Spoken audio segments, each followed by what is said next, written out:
Well, here it is Monday at 10 o'clock, right on time. And this is Relaxing Painting with Dice and Dungeons.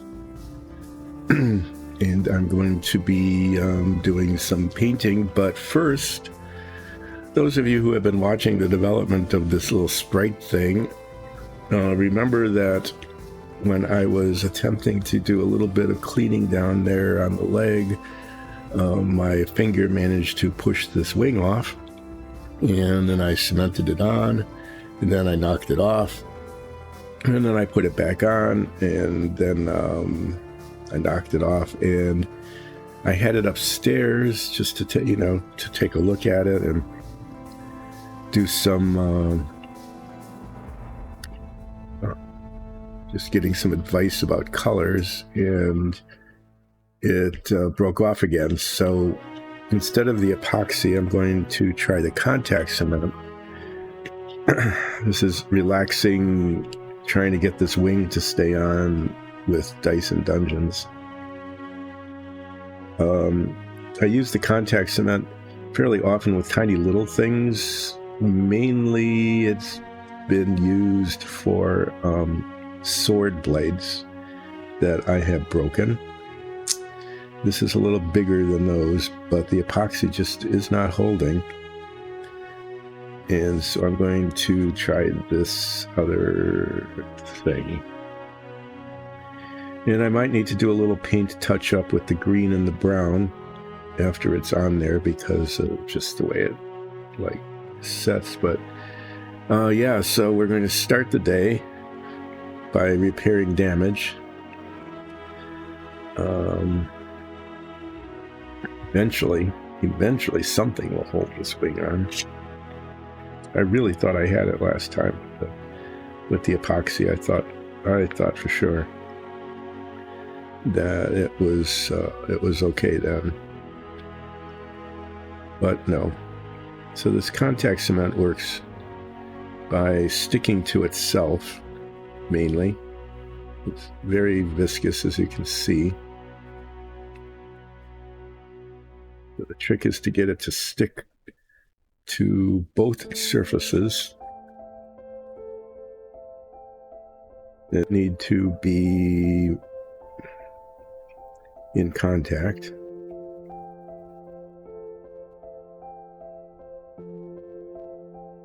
And get the whatever out of the way, and then let it set for a little bit. And then the two cemented surfaces come in contact, and that's why they call it contact cement. It grips to itself very tightly.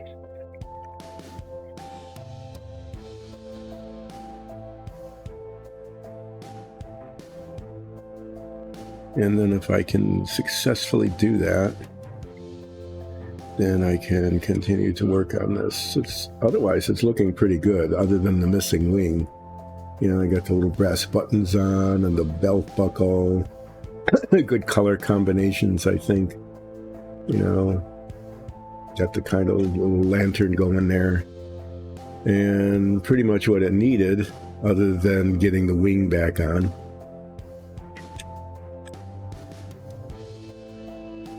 Lots of screen. Other than getting the wing back on, which is proving to be quite a challenge.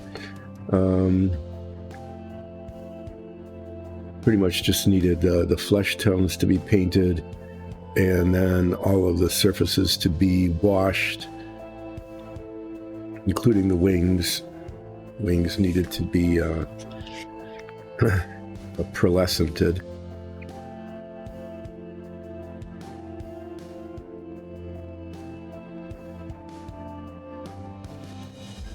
So this contact cement holds pretty well, but it is flexible. So I have to be a little cautious about that, about the flexing.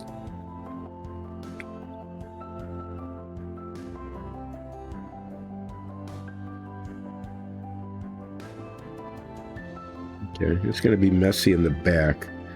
So I'm going to encourage that if this is ever on camera, that it not be viewed from the back. because of the flexibility, paint, yeah, this could be a real chore, getting the pearlescent on the wings. It might end up flopping off again, I don't know. Well, I'm going to let that set for a while, and hopefully it will harden some as it cures. And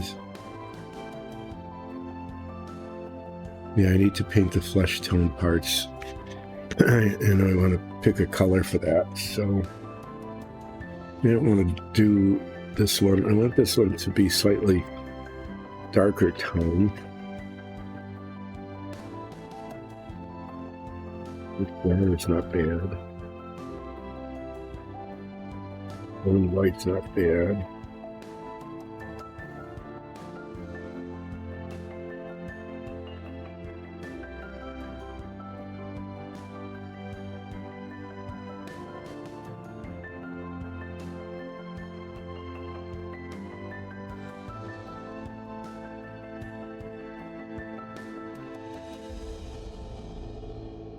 I'm going to try that.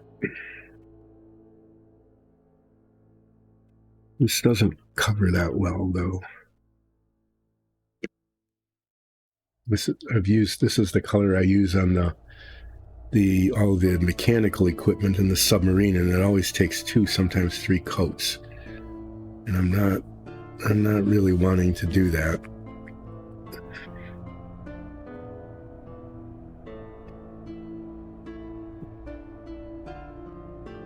I'm going to try this. You know, it's one of those things, again, if it doesn't look good, it's always possible to paint over again.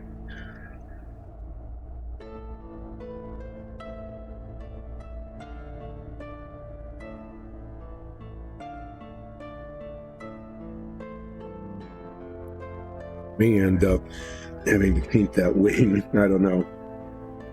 Maybe I'm just going to leave the wings the way they are if I can't paint them again. They don't look all that bad. I'd like them to be a little shiny, though.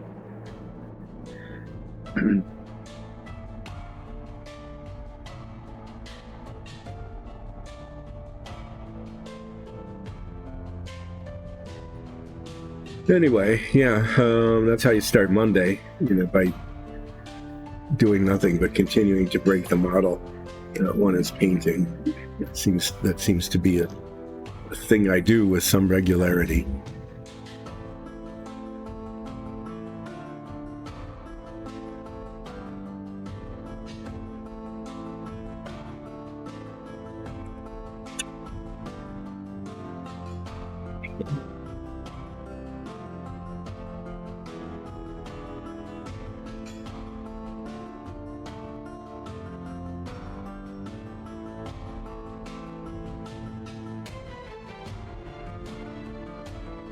Sorry, it's Monday morning. I'm feeling quiet. Let me make sure the music is playing. Yep, it says it is, so I hope it is. Anyway, yeah. What better way to start the day than breaking the wing off for the 3rd time? Yay, you hear music. That means somebody, it must be playing then.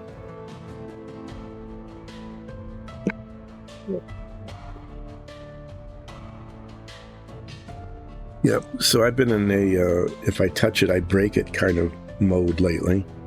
Yesterday I broke a coffee table and had to re-glue it, and then I broke the wing, bumping into things. I don't know. Sometimes there's just like that. I'm surprised that this plastic bottle hasn't shattered in my hand the way things have been with touching and breaking. I guess that's part of the excitement of watching Relaxing Painting with Dice and Dungeons when I'm streaming, is that you just never know. Never know what the oops will be. What I'm going to try to do here,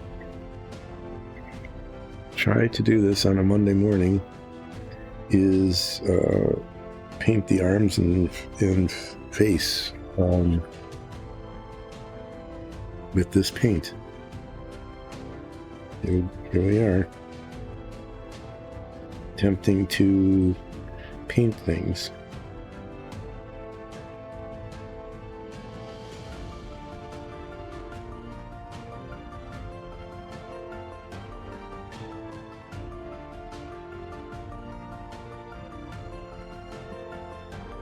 The hand isn't as steady as it sometimes is.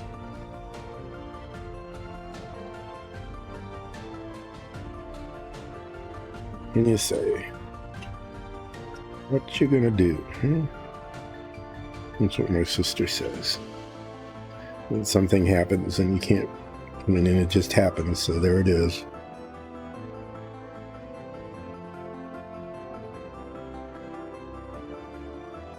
What you gonna do?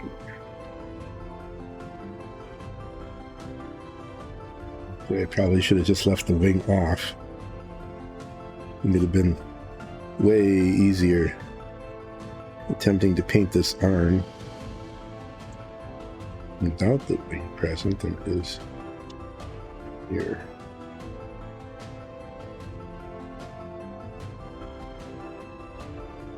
Man.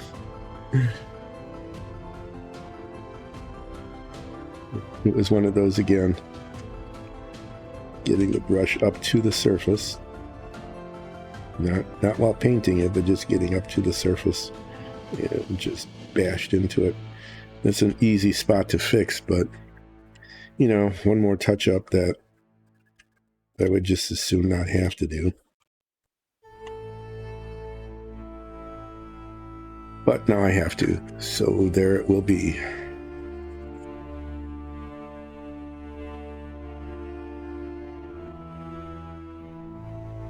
I don't know if you can see it, but I bumped the brush right onto the cowl.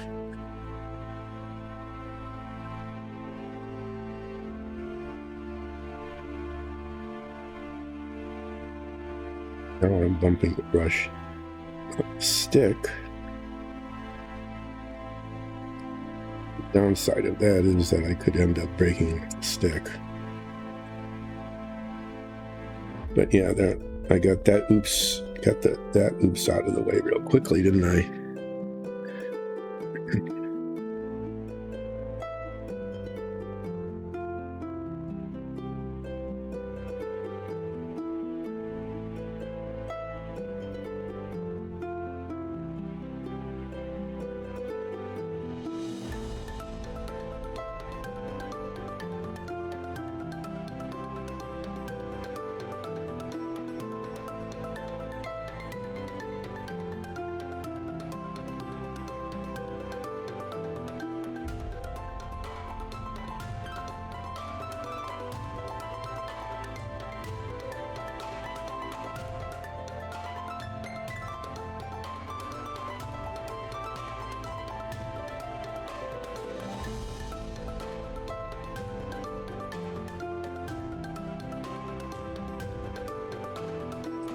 So this could be one of those days. Well, it is. It is one of those days. In this particular case, the day is Monday. That's to be precise. That is the day it is. More generically, it's one of those days. Specifically, it's Monday, which is one of the days.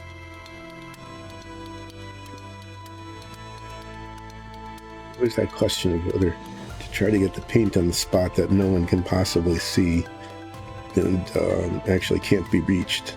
The answer to that is no, don't even try.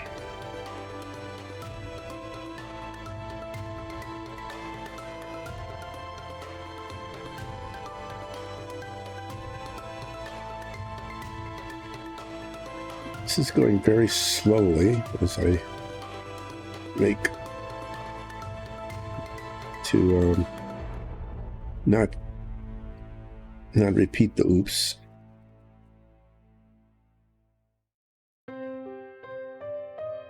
This hand is a little easier because I haven't painted the staff yet.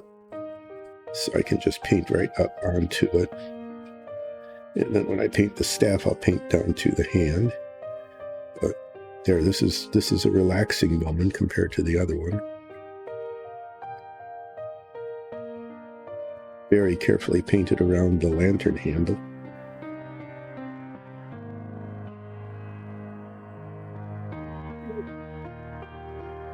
Back of the arm.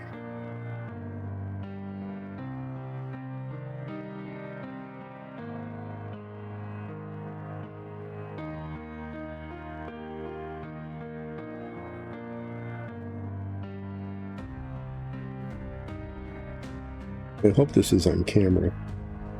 Yeah, kind of. Here it is. Every once in a while I have to remember to check to see if something's on camera or not.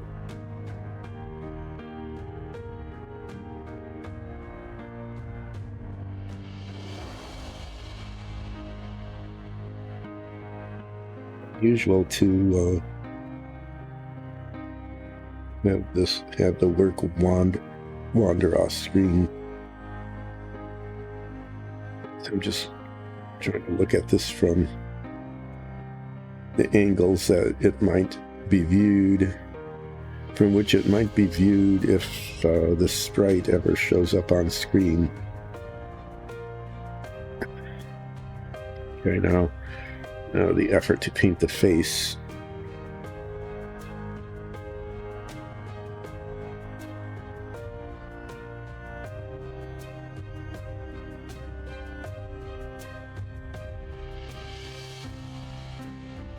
Part, but where the hairline is, and then the ears and all of that,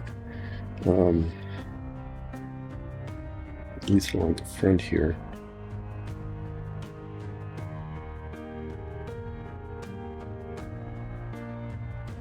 Face emerges.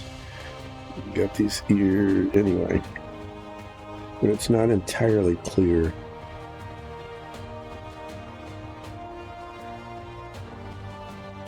Patient line is here. Looks like that's it.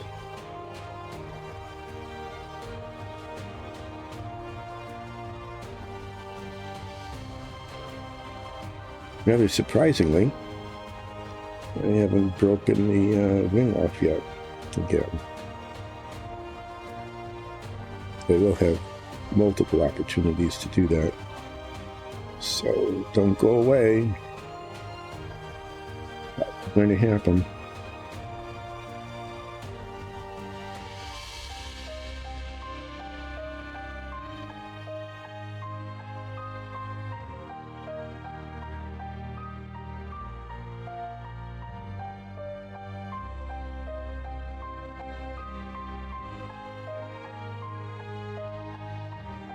Yeah, almost broke the other wing. Just got the brush caught up on it.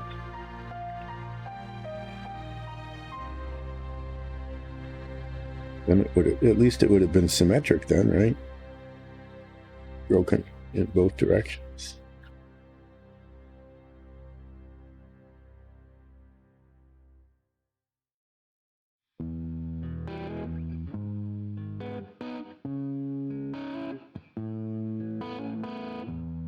Backs of the ears here.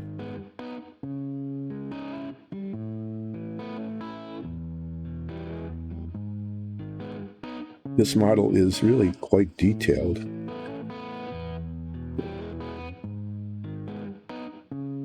The celestial sorts of things that I painted before this, as I was doing just before I started on this sprite, were not very detailed at all, but this one is.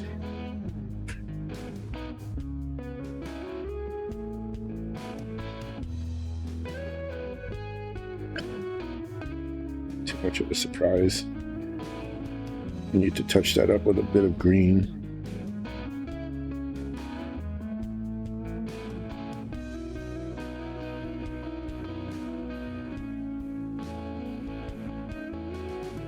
Really should have left the wing off.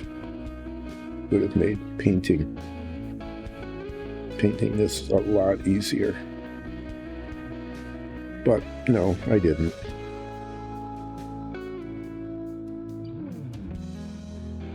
Decided to fix the broken wing right off the start.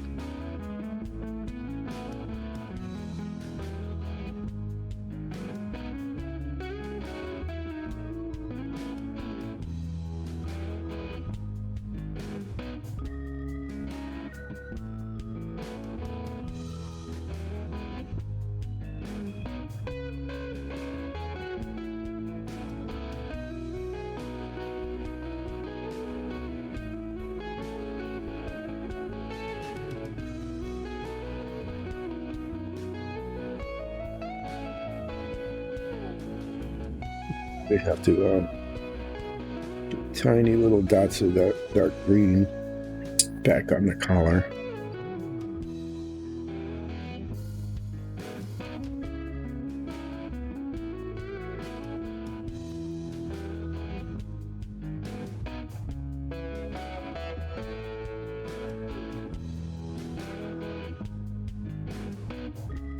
Pretty good facial features on this, and I'll have to decide if I want to wash them or something to bring them out or not.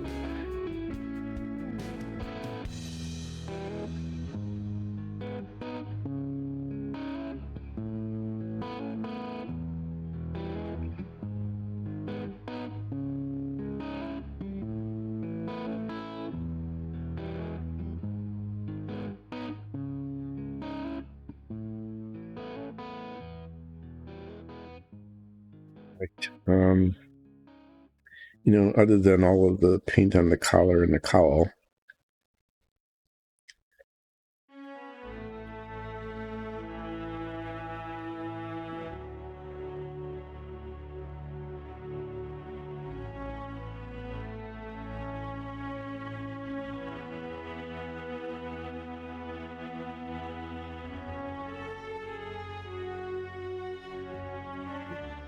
cheeks there.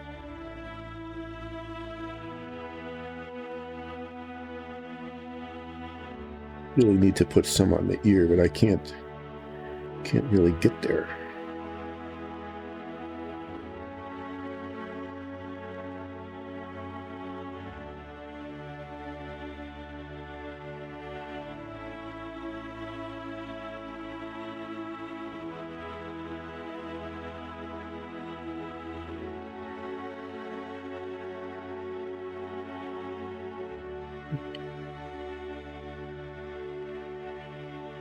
All right, now I'm going to do the touch-up.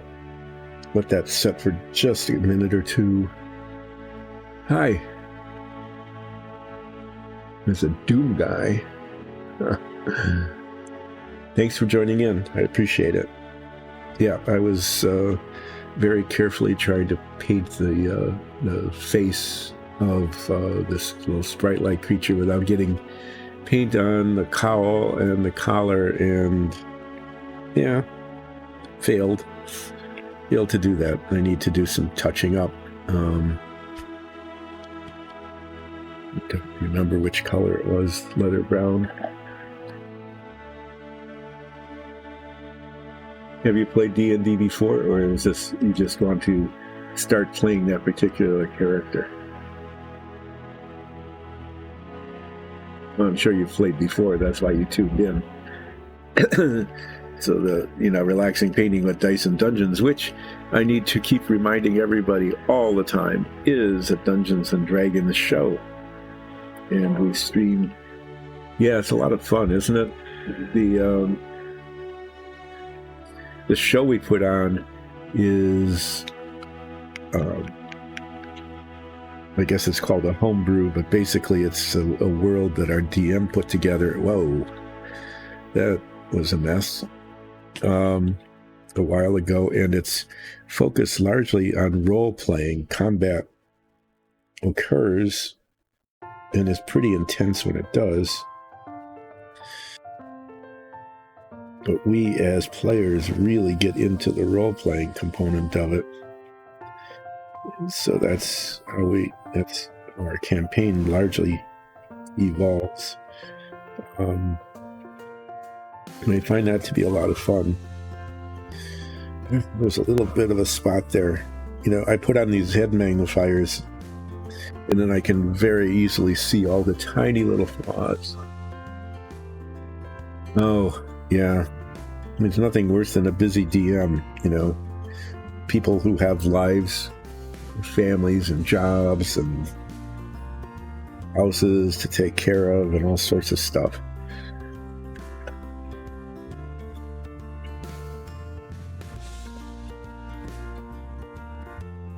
Sometimes, if you want to be a DM yourself, you can try that. But I think that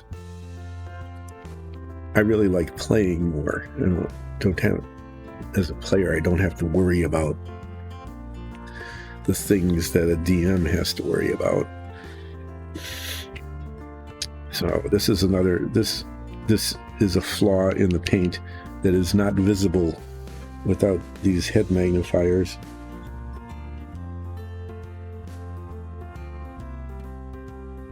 And if I didn't have them on, I'd never have known that that was there.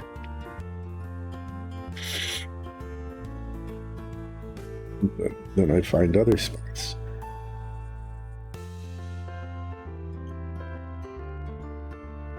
Now, when I paint these minifigs like this, I never know if they're going to show up in our show or not. So I always try to paint them. These are not like display model things. You're just a bum.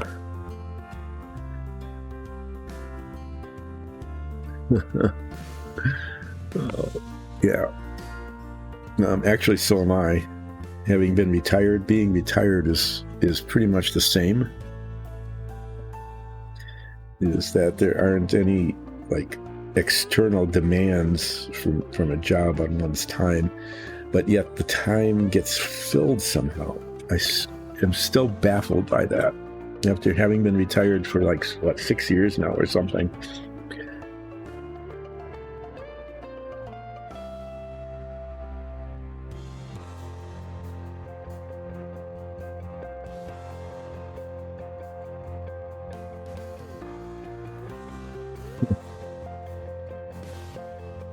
No, I'm really good at staying within the lines. But thanks for the compliment. I did break a wing. Okay, this wing here, this particular wing has been broken 3 times now. Oh, I have this paint out, and I didn't look at the back where I re-glued it for the 3rd time. Seriously, this is the 3rd time that this wing has been re-glued because I broke it when I was attempting to fix a flaw in the print. There was this little strand of support, I'll call it that, like a supporting string in the print, right, that didn't clean off. And I was taking it off,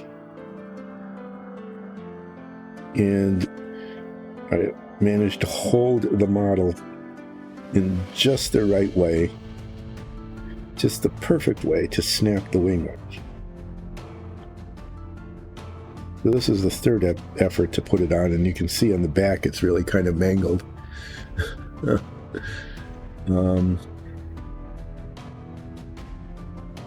I mean, if it stays on, it'll be okay. But yeah, it's just really, it's been amazing. So I'm actually pretty good at breaking parts off. I have snapped sword blades many times. My best one, though, my best breaking something came because I've got these holders, right? And they have magnets in the bottom. And they repel each other. And so I had this figure that was almost completely done sitting here, and then I set this other one down next to it. And it went, well, yeah, you can see that pushes, right? It went flying. The whole model just went flying It jumped like about 6 inches and landed, and several pieces just shattered. And they weren't little either. It was a sword blade. It was like 1 inch long and 1/8 of an inch wide. And it is still here somewhere. Somewhere in the workshop here is the sword blade. I never found it. There have been several things that have totally disappeared when I've dropped them. Kind of the fortunate thing, knock on wood, I guess, that's the thing, right? There, knock on wood, is that the submarine that I work on Submarine Wednesdays has tiny, tiny little pieces, some of which cannot be replicated. And I've dropped a couple of those and was able to find them. That was nothing short of miraculous. So we need to fix the collar here, because when I painted the flesh tone, I couldn't reach it really well, and so I got flesh tone paint on the collar.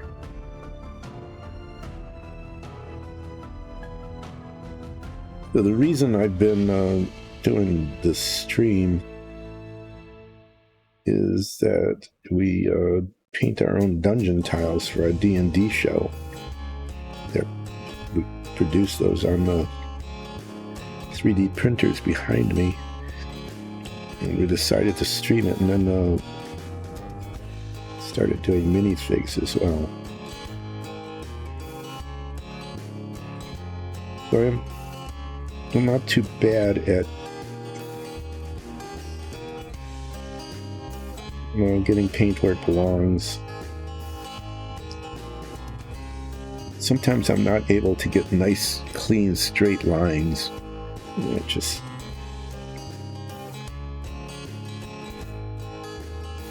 Sometimes my ancient fingers here do not behave as well as I would like.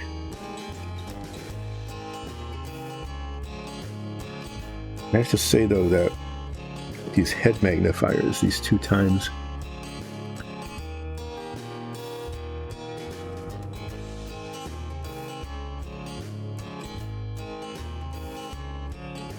can't read the screen, a board. No, I am, this is just cardboard. Oh, okay. So you're looking at some of the older things. Some of what I think some of these are going to show up in our stream fairly soon. Well, I'm looking at this and I'm seeing that the original painting is something to be desired. But none of what I've been painting recently, I think, is coherent. There have been some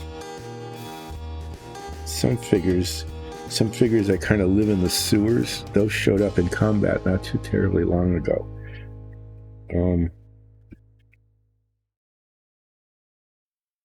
And recently, I painted some centaurs and some demons.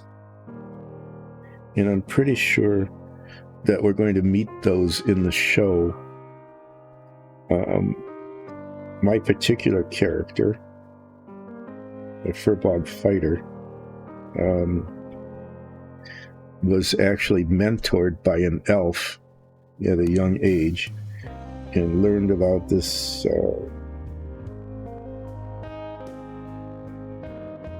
ancient elf named Remarden. And Remarden was rumored, there was a Centaur War. It was rumored to have settled the Centaur War through some wonderful diplomacy, and maybe even have settled there. All sorts of demons. The show, what we found out as characters in the show is that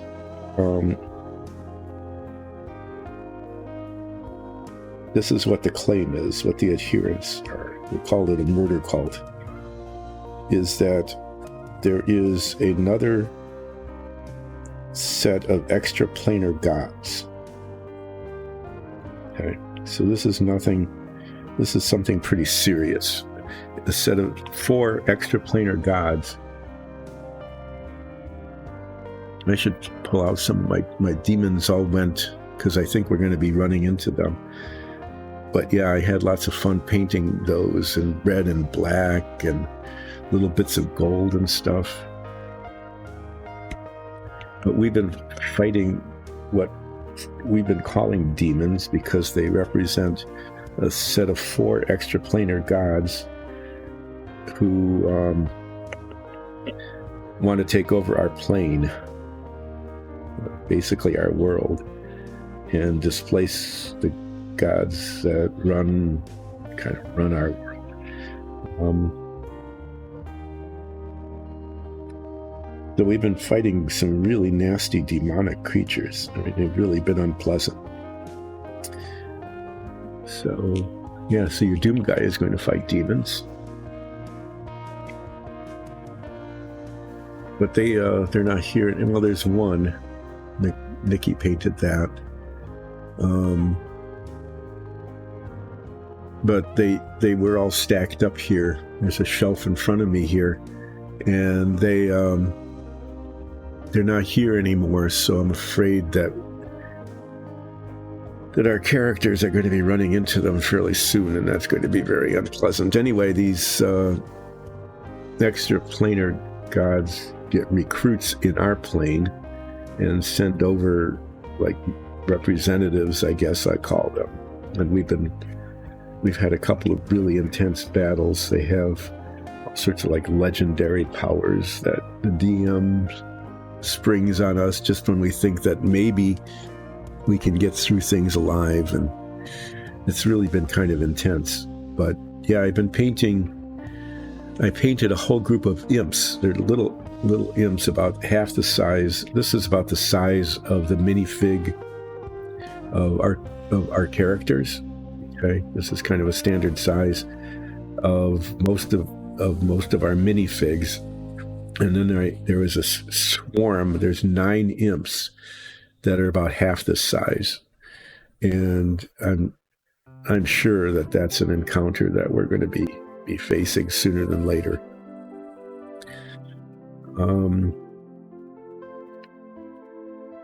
This one looks kind of nice and cartoonish, though.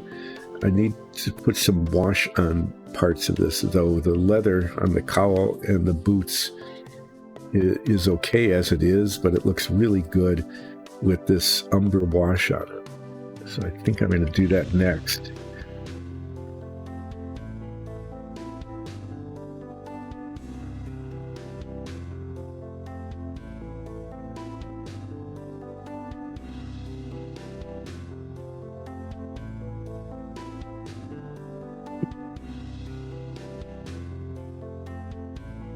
Wish I could see.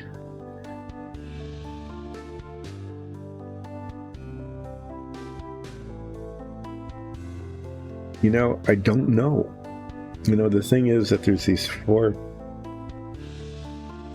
One of the 4 could be like the Dark Lord of Sin.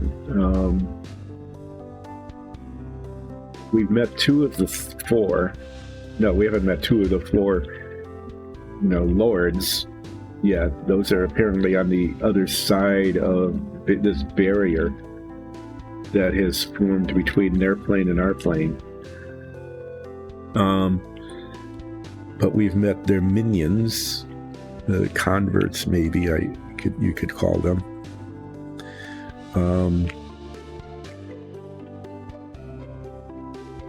But we don't know much about them, other than that they're attempting to recruit.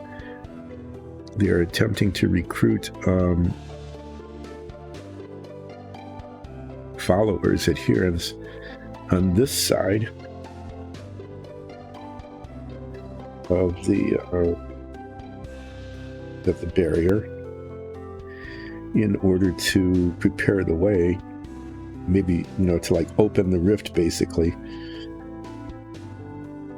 for them to come through. But other than the effort to recruit us, which almost worked, it's pretty tempting to not be destroyed. I mean, other than the effort to recruit us, we know next to nothing about these invaders or potential invaders. But what I do know is that I painted a bunch of demons. And although we haven't run into them yet because they've just been painted recently.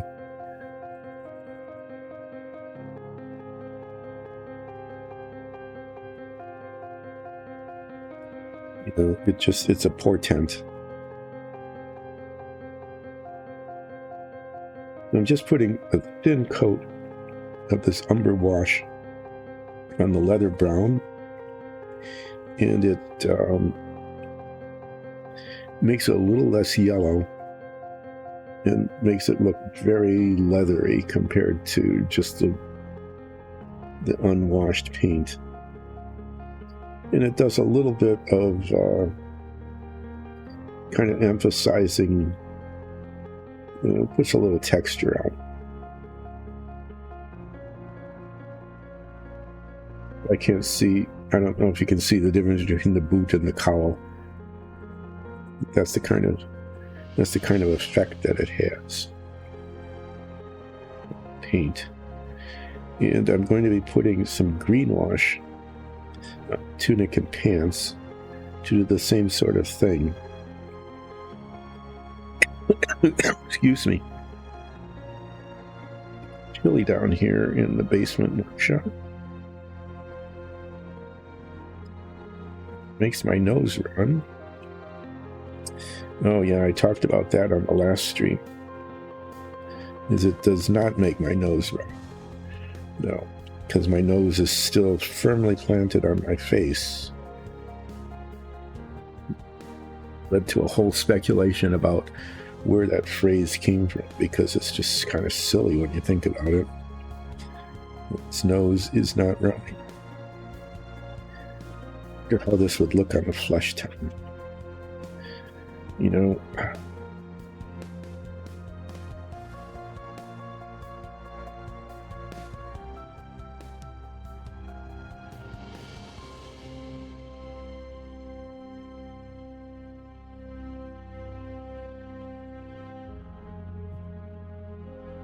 Let me just say I'm not going to mess with it.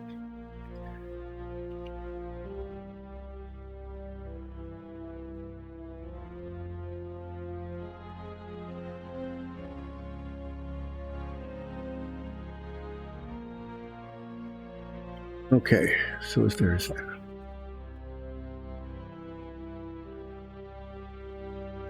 Oh, yes, it does.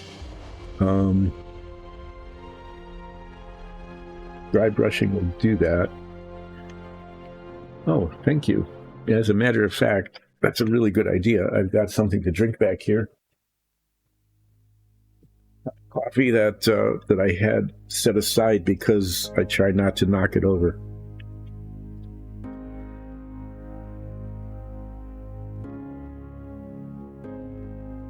I can sort of show you that. This is one of the dungeon tiles we produce, and it's just painted gray. Okay. And this is kind of what it looks like when it's dry brushed and washed. So it's a thing that works really quite well.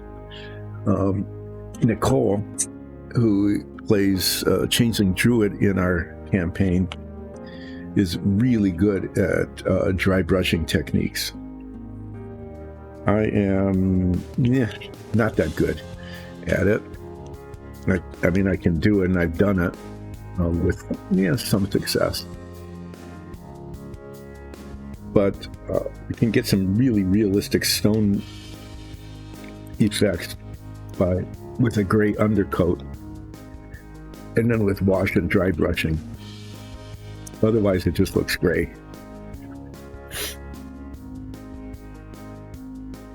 Okay, this is a green wash. The wash is a very dilute paint. And this has been used successfully on our dungeon tiles, and I'm going to be using it on the pants and the tunic just to give it a little bit of texture. And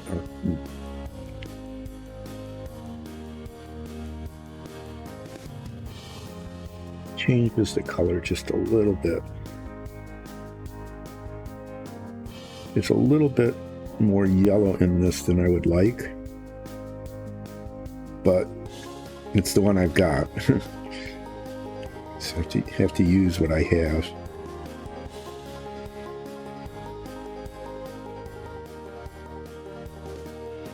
I think it makes the pants look pretty decent.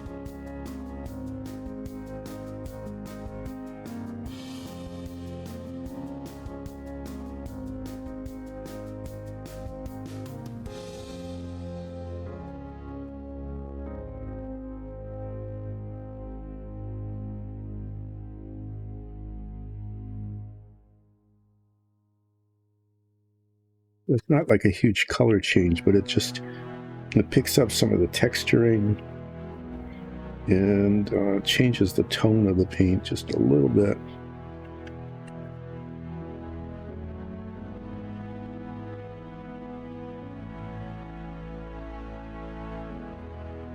Bit on the bottom there, just to make it look a bit worn.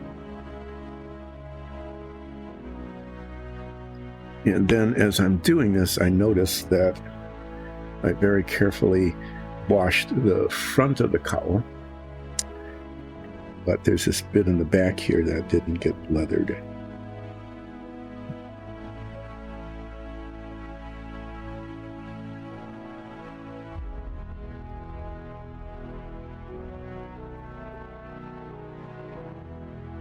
Okay. I'm gonna put a little bit of this in the hair, just so it's not so bright.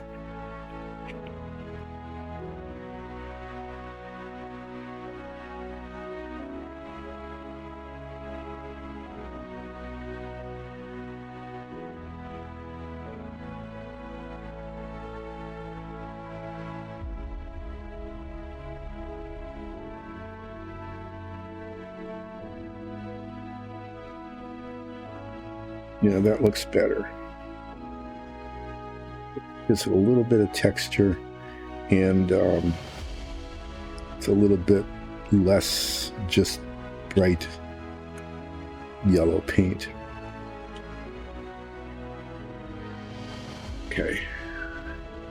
What I'm going to be doing next is the walking stick. I'm going to paint that. I'm going to paint that dark brown, and I've got like all these paints just scattered all over the place because I haven't put anything away in a while, and weirdly I don't have that color out.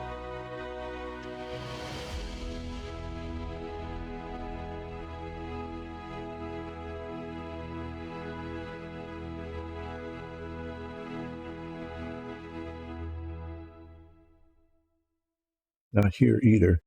Wonder where it is. Huh. There it is. There. That was, yeah, I had to reach all the way over there, and that was a little bit scary doing that.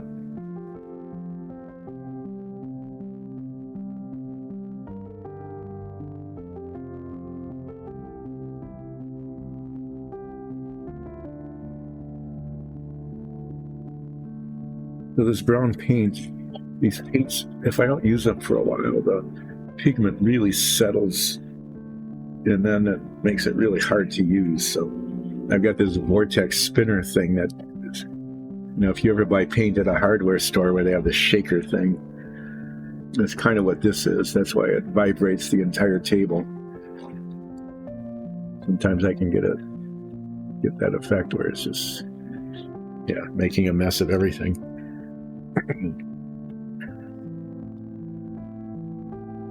So this is just a stick, and it should be easy to paint, and it kind of is, except that right around the hand. Oh, that did not get mixed well.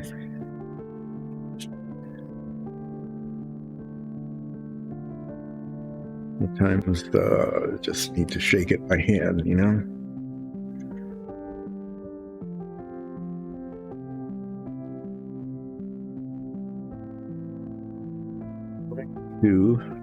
Let's see how that wing is doing. No, it isn't falling off. That's good. Is on the wings, I'm going to kind of dry brush with this white pearlescent paint. It's going to give the highlight. It's going to highlight the veins in the wings and make them kind of glossy looking.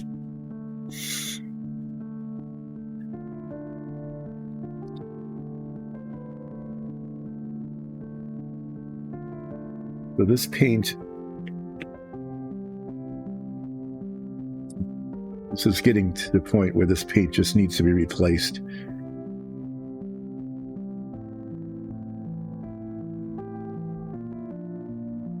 Because this is not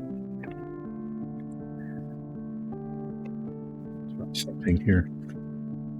Just using a toothpick, I'm going to stir it from the bottom because it just doesn't look.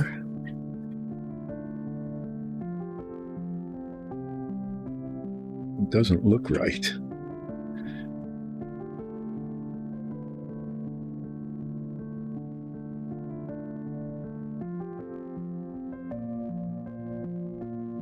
Like the pigment just settled way too much. I don't know. I might abandon this color. I'm going to do two things with it, though. One is I'm going to paint a little bit of a test patch with it to see if it dries the way it should. See whether I can keep using this paint or not. If it dries to the color that it should, then it'll be okay. But if it doesn't match,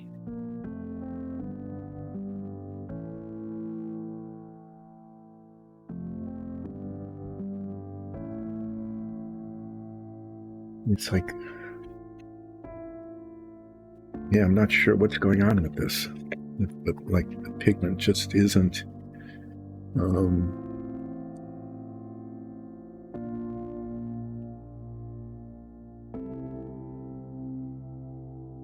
Okay, that's a long post. I'm going to have to read that. So I have to keep switching.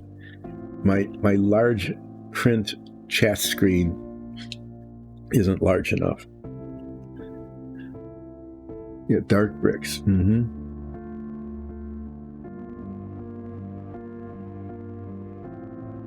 That would be good, you know, something like this color is not too bad. But what you'd want is like a really dark gray dry brush on it to make it look, you know, like it had been scorched maybe. You wouldn't want this cut stone, you'd want the rough stone probably.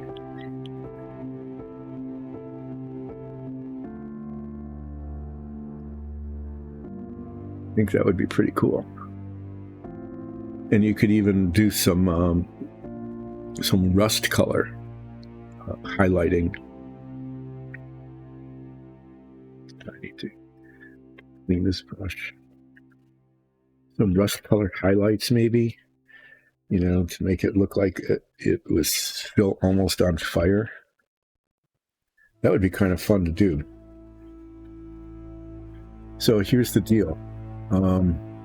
You know, for many dollars, we could custom print a dungeon set for you and hand paint it right here on the stream. Anyway, the only sets that we've made so far are the ones that we've been putting in our campaign, but that would be pretty cool. For all I know, that's what we're going to end up doing, is being like teleported or cast over to the alternate dimensions and be in some sort of horrible hellscape. Right now, the horrible things we end up in are basically sewers. which are a lot of, I mean, we're really good at sewer crawls, but you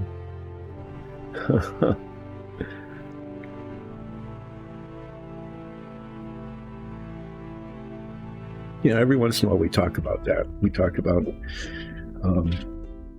because they're all, you know, custom printed and painted, is doing a set. Well, let me show you the magic of our dungeon tiles, though, because I mean they're not just dungeon tiles, but they're extra special. So these are the ones that we use for places with wood. Okay, so if you're in a tavern or a warehouse or someone's manor,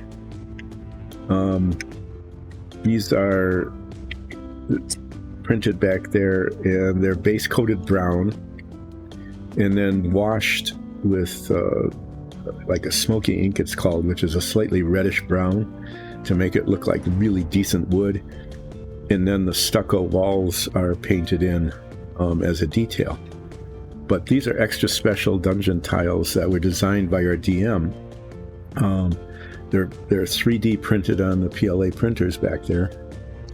It could be we could put tatami mats down so that the walls and the floors are a solid piece. But this is the really cool part about it. Underneath this pattern, this thing here at the bottom, are ball magnets in the corners.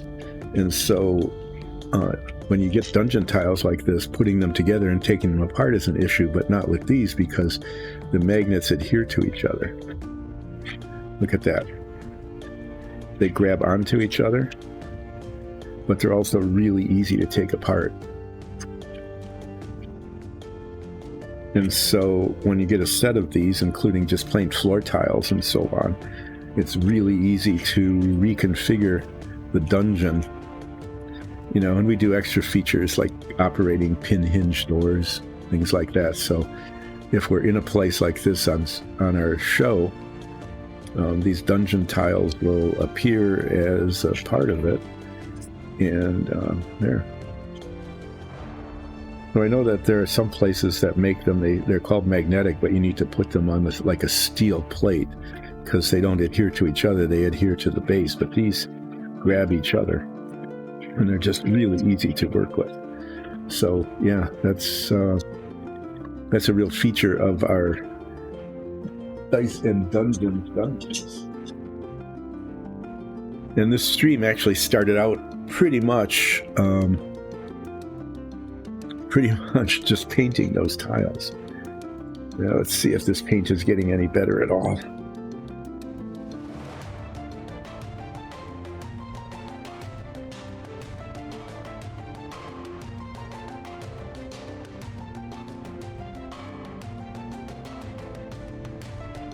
We use this red brown a lot.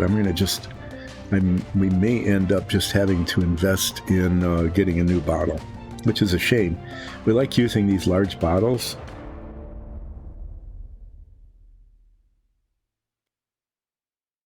Oh yeah, they're not just flat. We do balls. I have to show you. This is a feature in one of our dungeons. You can see some underneath me. It's kind of scrolling. You know, we've got pillars. We've actually made carpets. There's a really elaborate tavern. So we get bookshelves and countertops and crates and barrels, all sorts of things. So it's really cool. But this is a sigil. This is a fire mage lair. And so these are actually printed right onto the wall. And then when we paint them, they're all hand painted like that. I think the lair actually has 3 like this surrounding a cauldron, which is printed into one of the floor tiles. And the cauldron has a flame that goes in and out of it. So yeah, some of our sets are really, really cool that way. I'm going to get a popsicle stick.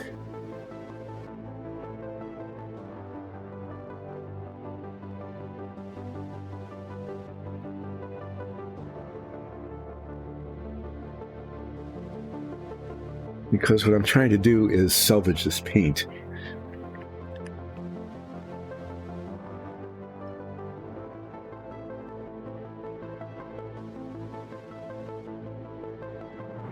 like that's how it's going to be. It seems to be drying okay. It gets much darker as it dries.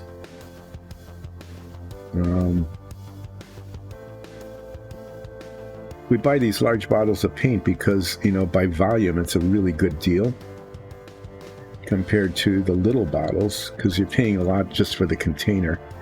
But the downside is that if it's not used, then, the pigments will separate and the stuff will dry out.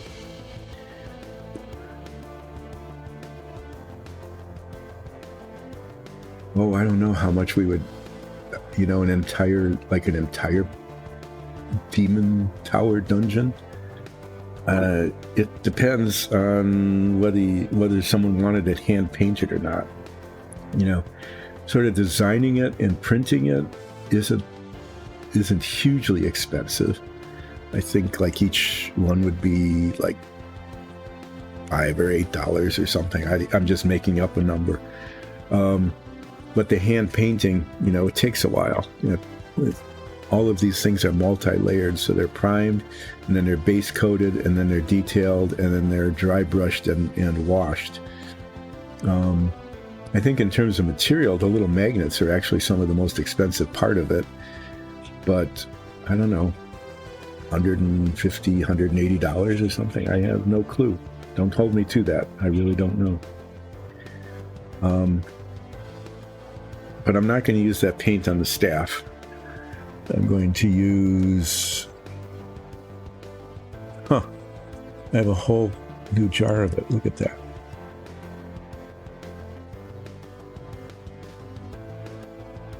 This is the same color, or supposed to be the same color. I wonder what it looks like. Yes, $3,000.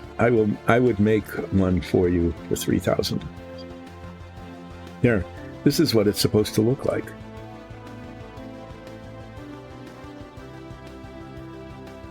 This is supposedly the same color.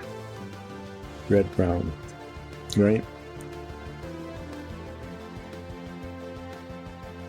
And this is what this looks like.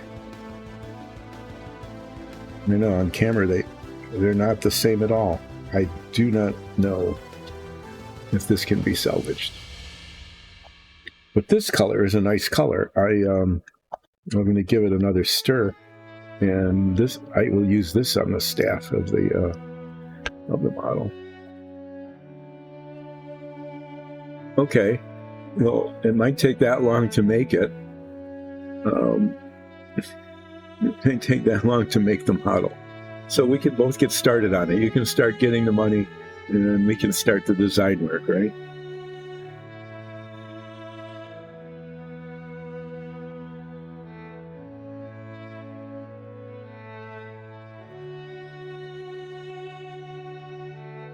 I do not know what happened to that other bottle of red-brown paint, but it's definitely not red-brown. I need to put these guys back on again.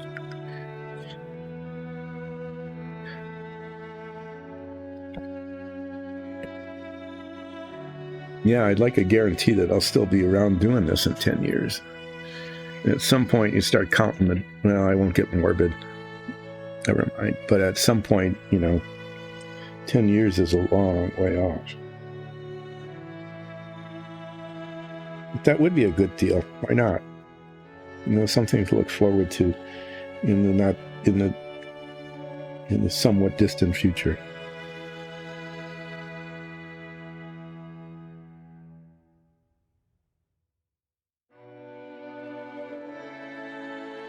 I don't know when we'll be doing dungeon tiles again. In some ways, painting dungeon tiles was kind of monotonous. You sit there and there's this tray. And a dungeon has a lot of tiles, right? So you look at this tray and it's got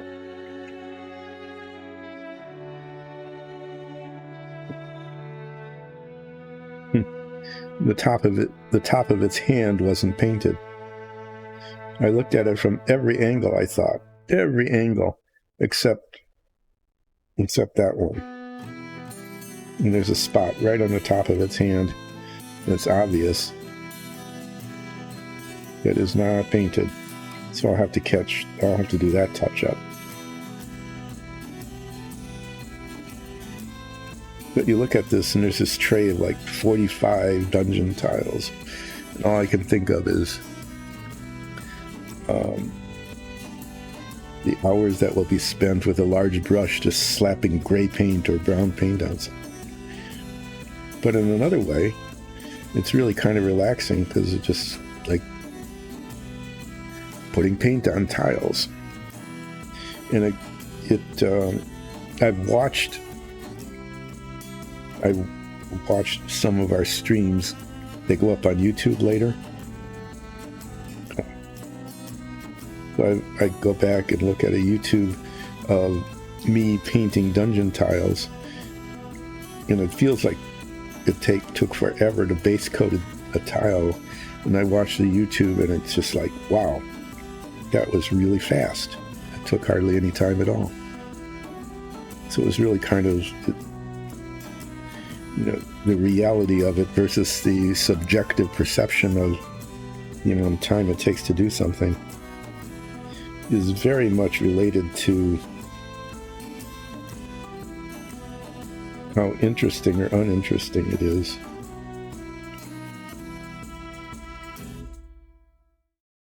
That's why I end up talking about things like the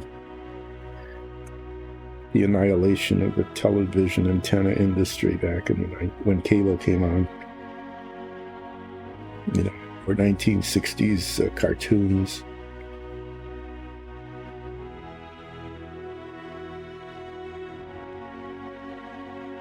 That's how that kind of thing got started, is like, well, I'm just painting dozens of dungeon tiles, the same gray paint over and over again.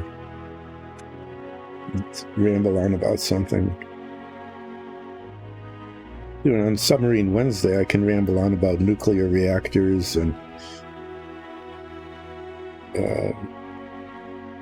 nuclear warfare, Armageddon, and stuff like that. That's a lot of fun to do. Okay. I need to. We haven't done too many vertical things. I would say like 3 tiles tall. These things are modular, so they come like in this size, but we've painted some towers. Yeah, I would say, I don't know, like that. You can't see how tall that is. 9 inches, maybe?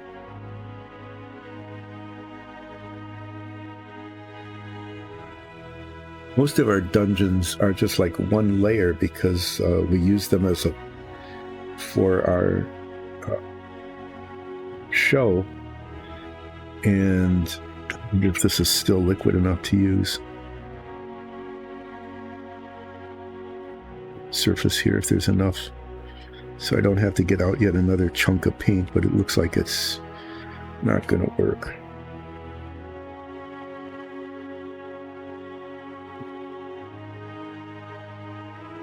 So they're just like one layer deep because we have the camera angled down on it, and we see the inside while we're doing our combat.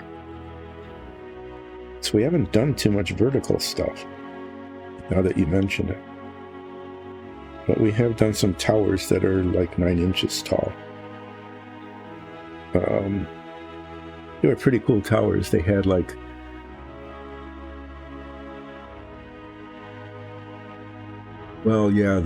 it's the detail that just goes on and on. Okay, I got the top of the hand fairly well. No, it's not too terribly tall. The time-consuming parts of the dungeons are when they're big and spread out, like when you want to do a whole inside of a castle.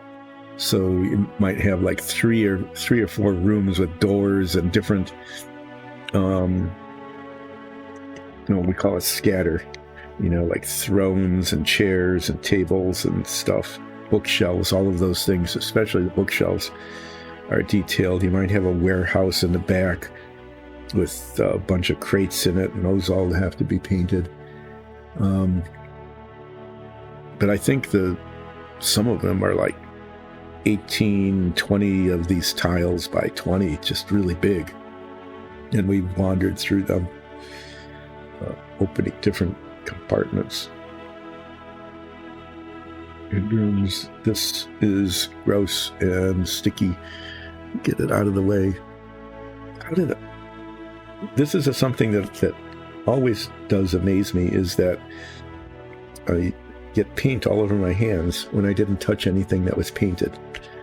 I don't understand that. Okay. This next thing I'm going to do is I want to make these wings kind of shiny.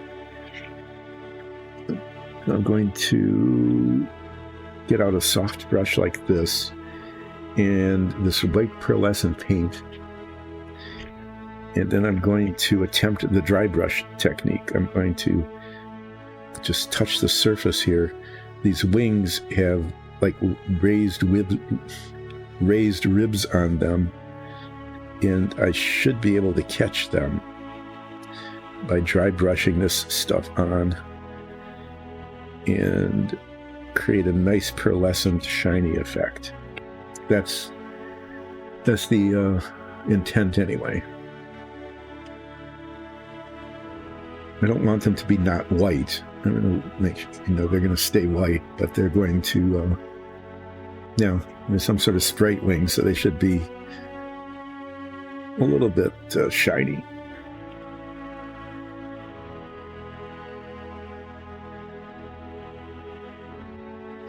This pearlescent paint gives a really nice effect. It's really viscous. As you can see, it's like gel-like almost. It doesn't cover very well. So if you're putting it onto a surface and thinking that it's going to cover the surface, it doesn't do that. Really need these for this. But it works well for dry brushing and for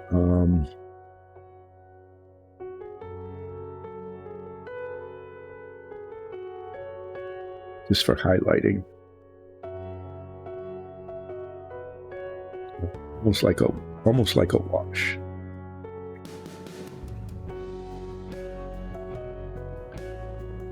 I want the effect to be, I don't want it to be, overwhelming. I just want it to look glossy.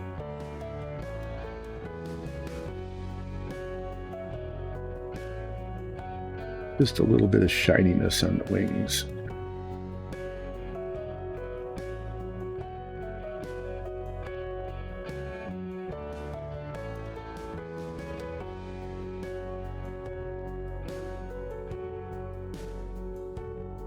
Because it's white on white, it doesn't show that much, but it just starts to show just a little bit of shine, which is what I'm hoping for here.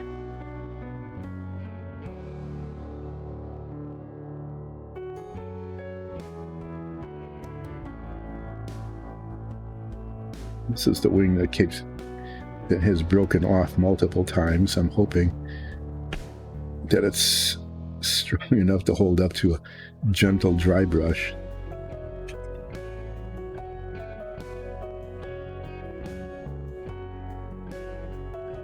Broken off yet.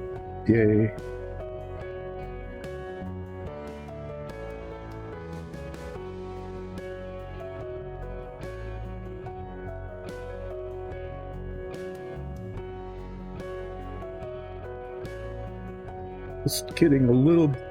Just picking up a little bit of a glow from this, which is really what I was going for.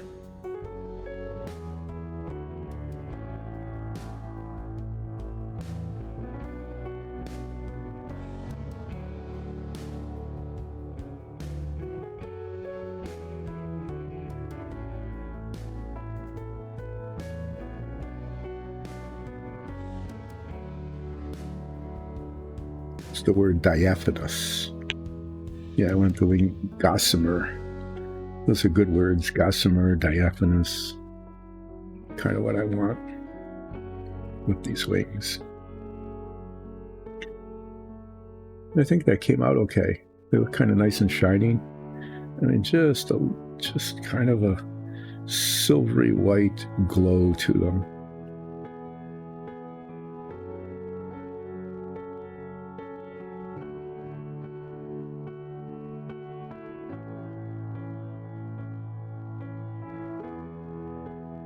This is looking okay. I'm going to paint the base. I'm going to paint the base green to make it look kind of like grass, kind of a grassy green. I'm going to use a yellow green called Goblin Green. I think that's the color I want.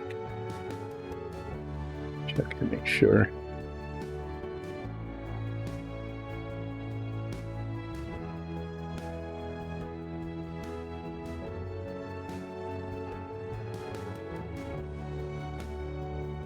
Yeah, Goblin Green, which I think is out here somewhere. It's dark green. That's light green.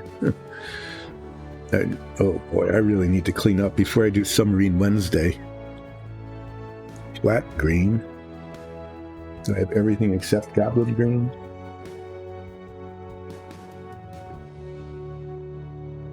Active green. Goblin Green. Goblin Green. This is a definite situation here. You can see where the pigment has settled out, and the color is not uniform. So this is going to take quite a lot of spinning here, of shaking to get this usable. I don't need very much of it. It's just for the base, and then I'm going to use that green wash on it. Oh, I am in the U.S. in the state of Michigan, and where are you?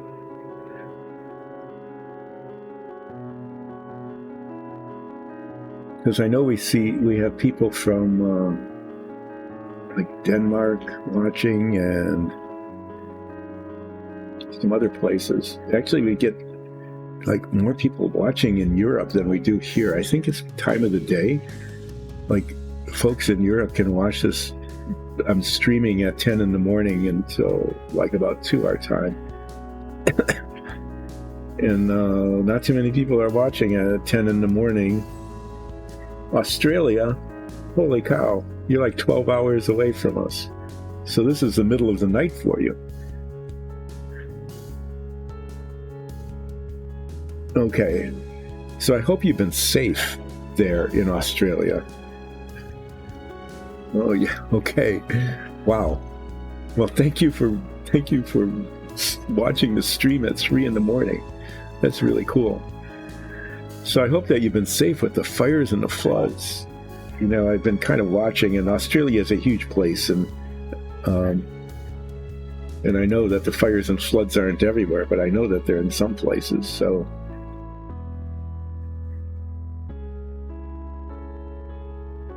You've been safe through all of that, I'm hoping.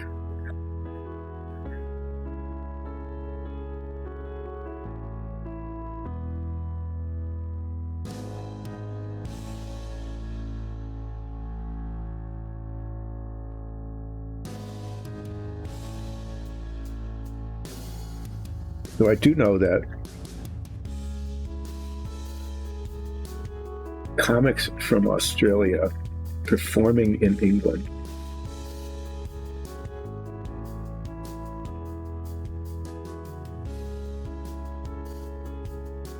Oh, okay, that's right. I mean, you're in the middle of summer there right now. It's just like we are in the middle of winter.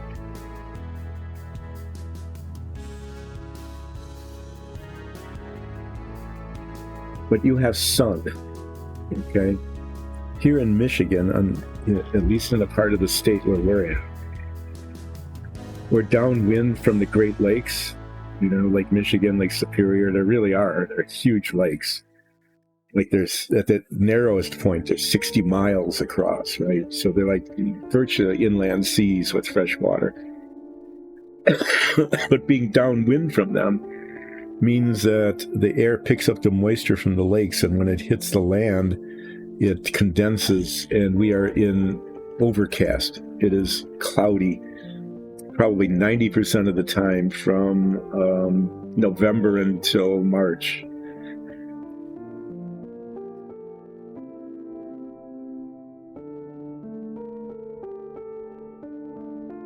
But I know you've got Australia, except during the rainy bits, during the monsoons, doesn't have that problem, which is pretty cool. In fact, that was this Australian. Chicago we're like almost 200 miles away from Chicago. It takes that long because I have to drive down south around the bottom of the lake and back up again.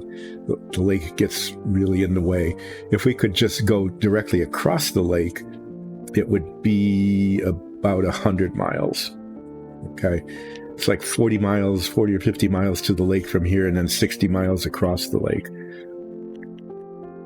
But yeah, Chicago is nearby, and we actually visit Chicago fairly often. It's it's the one of the closest big cities, and there's always cool stuff going on. Have you been there?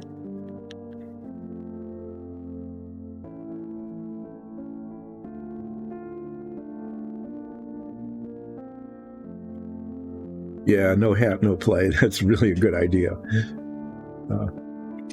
Yeah, Chicago's kind of a fun place. They have amazing museums and really good food. So we go there to go to the museums and to eat. There's also every summer there's an air show with acrobatics, and usually one of the big military jet things like the Blue Angels or the Thunderbirds, and it's right over the lake because Chicago's right on the lakeshore. I mean, not the whole city, but it's on the shore, and we go watch everyone. A couple of years we'll go watch the air show. It's really cool. So hat no play. I'm sure you wear sunscreen, right? SPF 2000.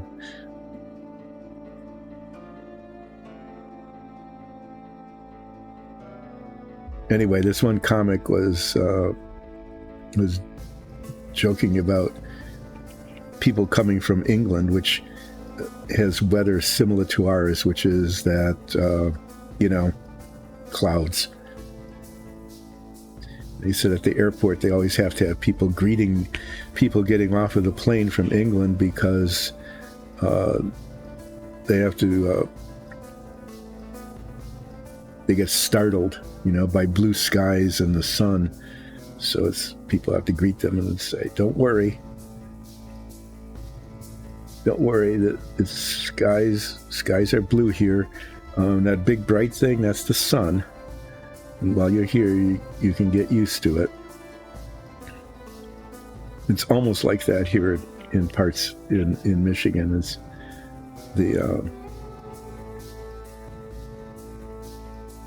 this actually happened one day to me. It was like in early spring, and we had been overcast for so long. I was driving into work, and I looked up, and it was like something's wrong with the sky. And it was that there weren't any clouds. It was blue. You don't wear sunscreen? Oh my. Okay, well, I'm going to give you unsolicited advice and say that take care of your skin. But wearing a hat is a good idea. For me, wearing a hat now is essential because, I don't have any hair protecting me. I should be using a different brush to finish this, but hopefully I won't mess this brush up. So this goblin green is kind of yellowish. I want it to be distinct from the greens that are on the tunic. in the pants, and to make it look kind of like grass. So that's why I'm using it on this. I'm really going to use a different brush. So yeah, we're near Chicago. Yeah, and it's, people are always, who are not from here, are always amazed at the lakes when they see them for the first time. You know, you hear about a lake, you think, well, you know, you can see the other side, you can swim across it, that kind of thing. But like I said, the narrowest part of the lake that we're on, Lake Michigan, and that Lake Michigan divides Michigan from Illinois and Wisconsin, the two states on the other side, is 60 miles across.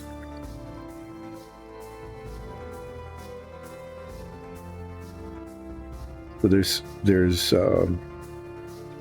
and it goes from north to south, like 300 miles, 250 miles, I think. So getting from one side to the other, you know, can be, it's just, there isn't any bridge, right? There's a couple of ferries. They don't run, they just run like once a day.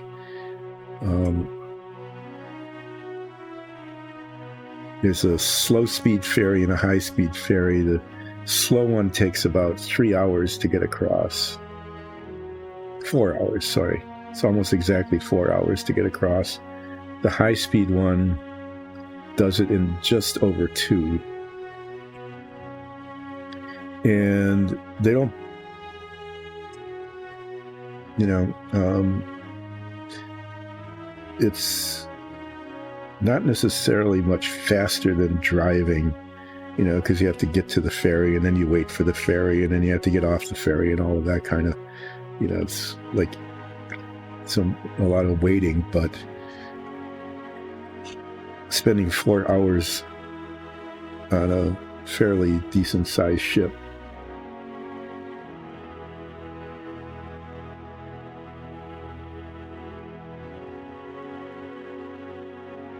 How long is the trail?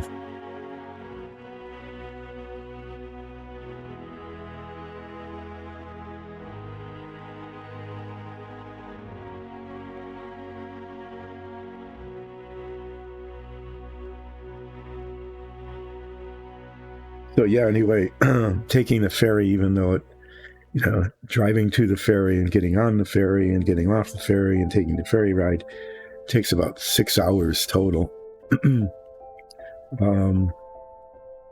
And driving that same distance probably would have taken like 6 hours. But there's a big difference between just sitting in a chair, you know, looking at the waves or reading a book or even taking a nap compared to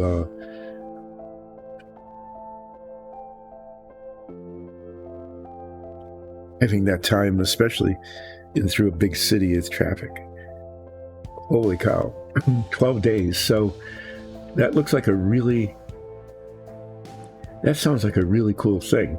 So if it's 12 days, it's planned, right? So you walk a certain distance, and do you camp then at campsites or stay at lodges or hotels along the way?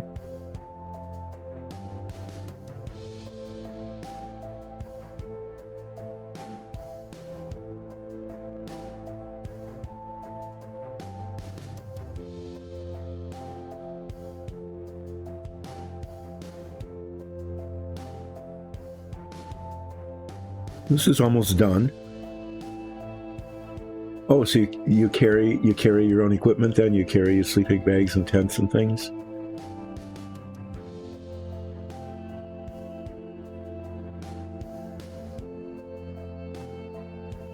Pretty cool. That sounds like a really nice adventure. My longest hike like that was like 3 days, where we carried our own tents and all of our equipment and spent 2 overnights that way. I've been a little bit longer doing canoeing. Spent a week doing canoeing once. with, you know, with tents and things like that. Oh, okay. Well, that's good, because that means that some people, you know, maybe like me, who aren't able to carry all of our own stuff anymore, can have some help doing that. So, what time of the year would you do that? Sometime more like in your, what's summer now, like in the fall when it cools off just a little bit?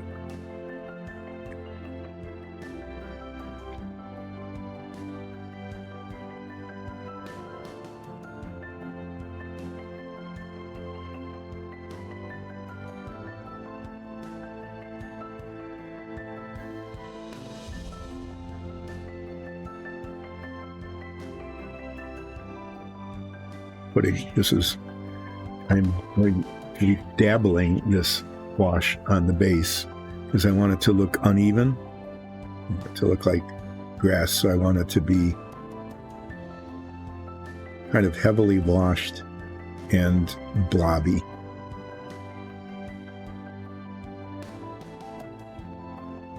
Practicing my blobbing technique here.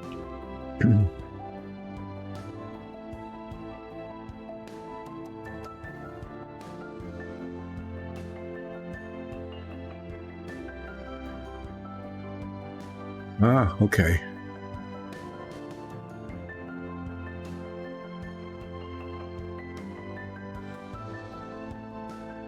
That would be in the fall.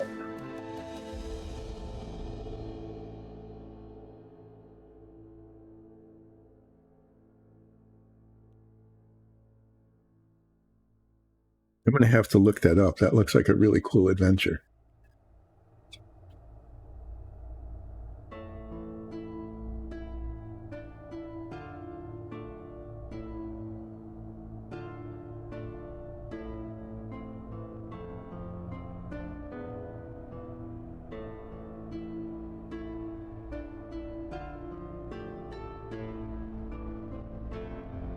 It's going a little quiet here as I'm looking at this to decide if I'm done or not. I think I'm pretty much finished with this sprite.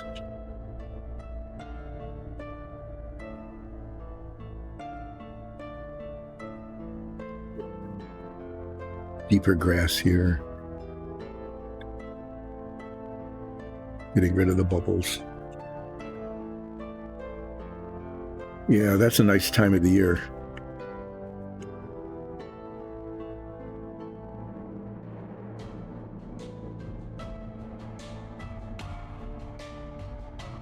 So our autumn here, the weather changes really pretty dramatically. It's in here, it's like September, October, November. What's that?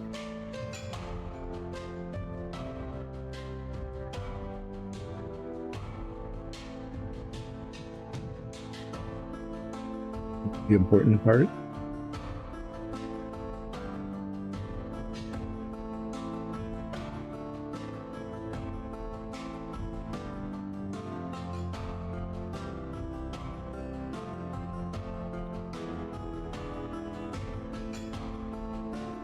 Looking forward to hearing that. This little sprite-like creature is now finished. As far as I'm concerned, it is done. And I think, despite the fact that this wing has broken off 3 times,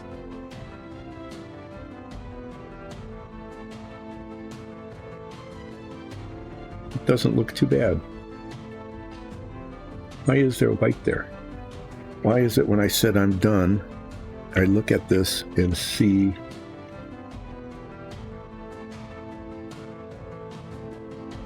oh.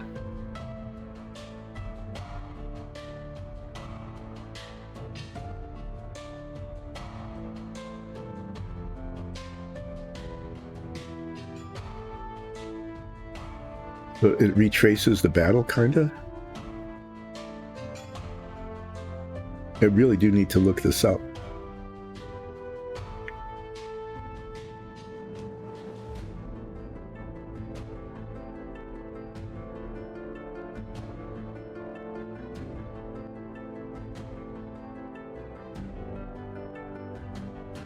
So when you take this walk, this hike along the trail, do you read about the history ahead of time, and you have maps and things so that you can, as you pass certain sites, you know what happened there? Do you have maybe a guide that narrates the history?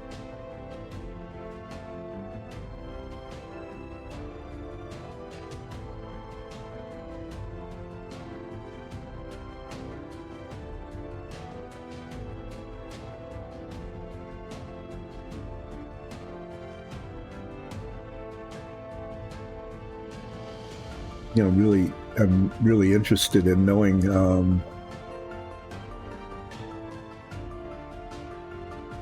because here in the U.S., I mean, we didn't have any battle sites during the World Wars. We had the Civil War thing, and there's still a lot of battlefields with a whole lot of historical information about what happened, maps and docents and guides and things like that. So I'm wondering do they do the same sort of thing on the Kokoda track?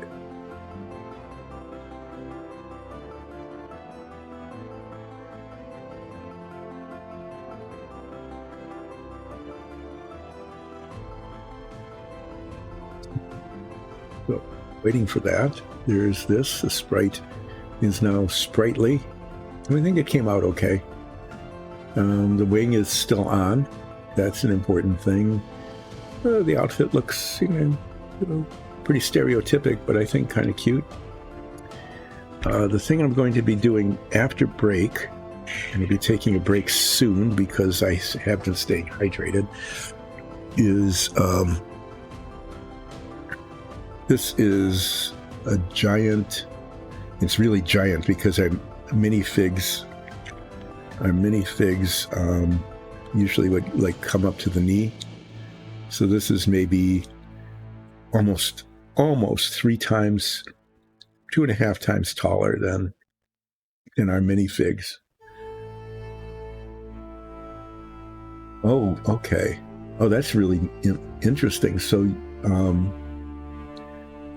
some of the troops kept diaries, and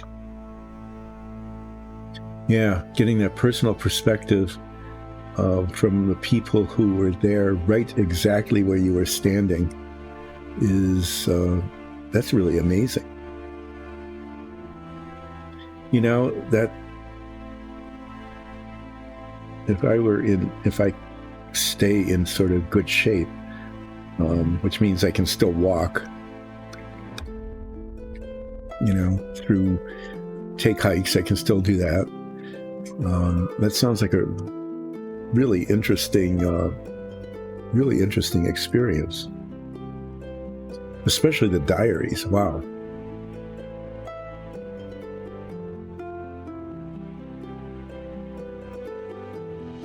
Yeah, that's really something. I can see why you'd want to do that more than once. This gigantic, hideous.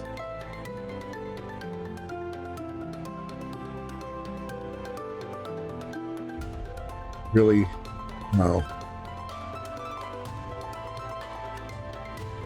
They were thrown into battle just without even training. Holy cow. Yeah, we think of that as, that troops go through three different levels of training. There's the basic training, which is just getting physically fit, basically. A whole lot of marching and lifting and calisthenics and obstacle courses and things, just so people can walk. And then there's, more specific training with weaponry, and then more in terms of tactics and things of that sort. But wow.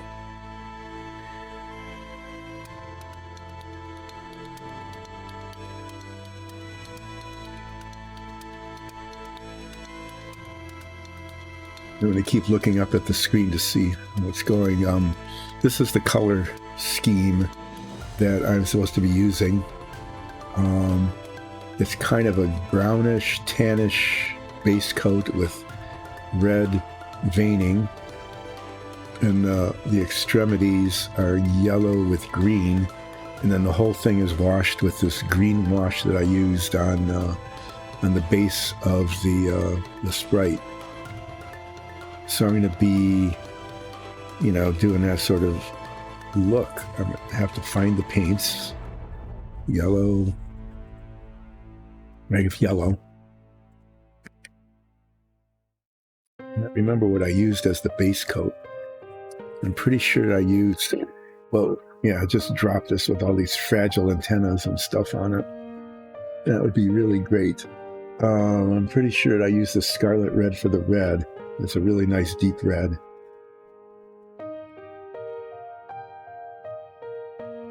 Just keep the goblin green out.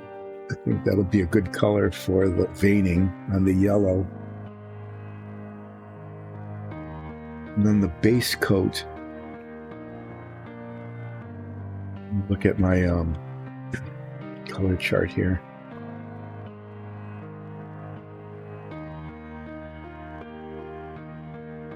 Maybe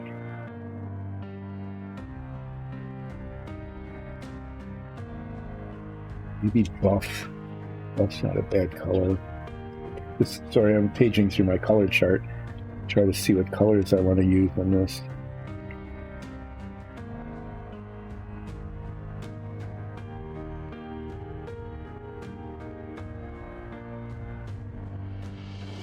Used buff in a long time.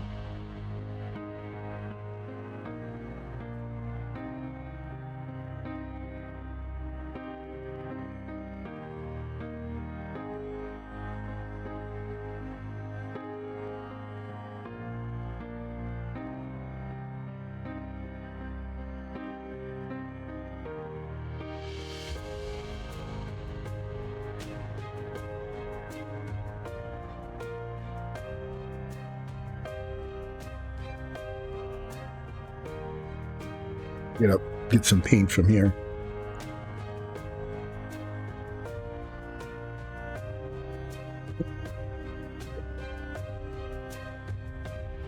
It's this in ages, so I think I'm going to. This paint.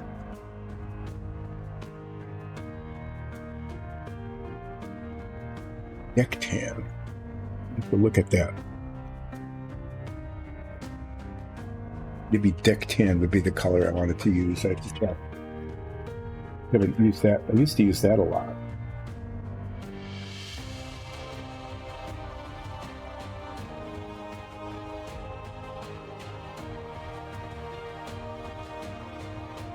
No, deck tan is too green. I'm pretty sure that's not it. Is that it? That might be the color I used. Is deck tan. Kind of a grayish, greenish color.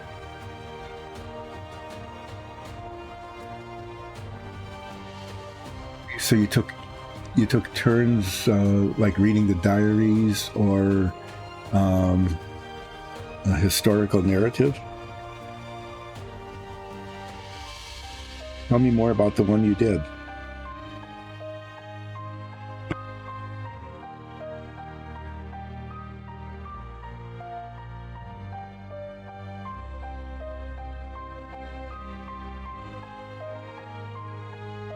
Sorry, there's a jar of paint here that it leaked a little bit, and it's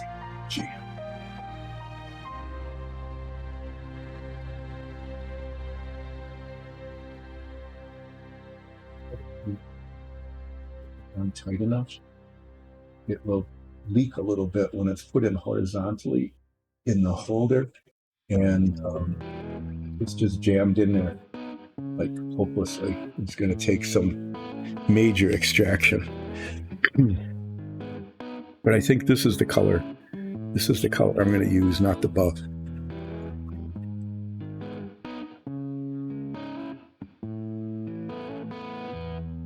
Oh, okay. That's even more interesting. Is that you had to do your own research. You were assigned a soldier. I'm guessing that most of the people on the track were assigned someone ahead of time, and then you had to research that person, maybe find their memoirs or their letters or the histories that were written about them. Wow, so that's more than just a hike. I mean, that's just an entire, not even just a history lesson, but personal histories. And so along the trail, when you get like to one of the places that was historically important, that's really an amazing experience. So I'm going to, after the stream today, do some research about what that was. Kokoda track. Make myself a note.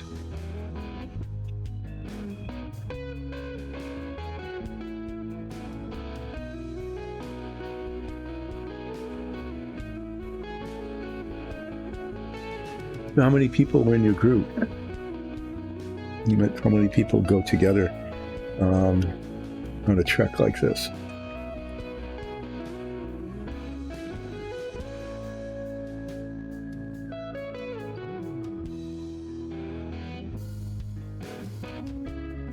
And after that, I'm going to need to be taking a break kind of soon.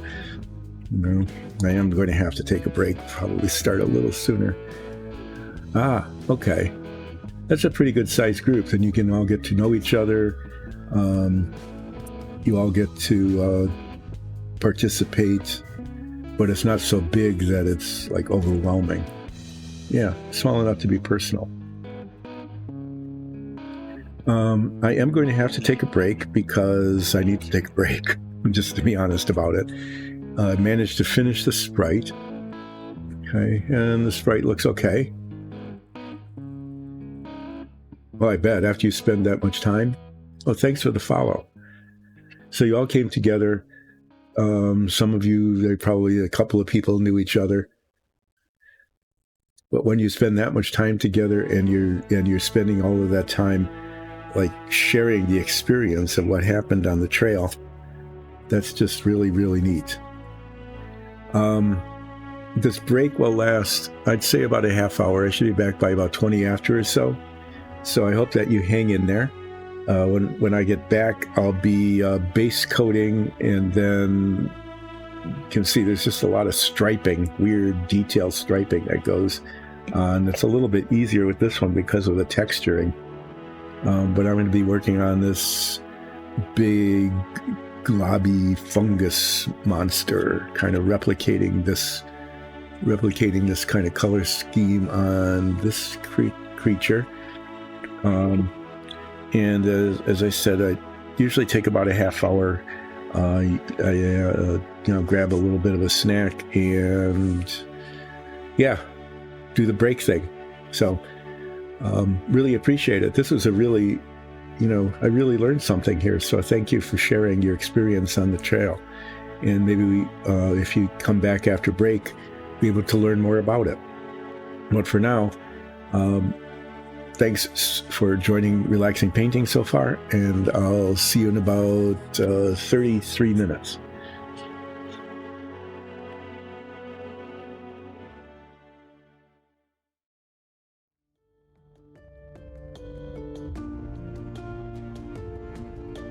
And as soon as I find the cursor, there it is. Oh, got that camera back. Okay. Music seems to be playing. Cameras all seem to be working. It's, I've learned to start checking things before moving forward too quickly with the stream, because sometimes stuff doesn't work. And I don't know about it till later. So break is over. Okay, I'm 5 minutes late getting back. I thought I was on time. But so it goes. I'm almost always 5 minutes late getting back from break. It's always something that comes up. The cat wants to be fed. where I have to put the dishes away. Anyway, yeah. So this little sprite creature, I think, came out okay. They look cute. I think the clothes look all right. The wash on the boots and stuff turned out okay. The wings are kind of glowy pearlescent. I didn't overdo or underdo that. Even the lantern looks... Anyway, it looks adequate. I think this turned out all right. So I'm going to, try to take it off of the sticky tack without breaking it again. That poor wing, you can see on the back, and it's really not quite where it should be because it has come off 3 times. And there's no good place to grab it, so I'm just going to set it there like that, and there it is. What I am going to be working on next is this big mossy fungus monster. It's supposed to be in this kind of color scheme, so I'm going to be base coating this thing in this, it's called deck tan.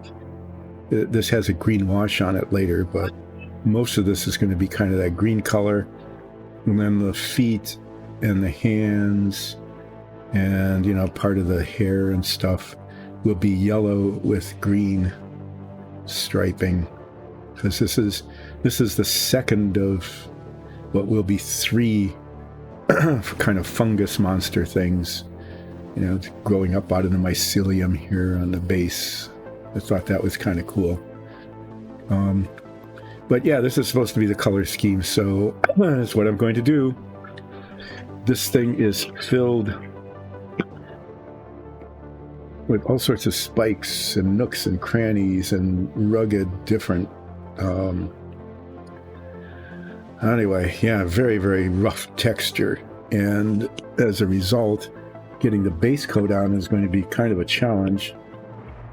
Sorry, I'm just seeing that there's some just pieces there from the molding. Just getting the paint in there. It might take a couple of coats because even though I'm going to be using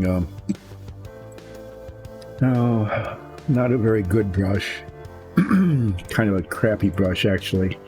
The bristles are all splayed all over the place.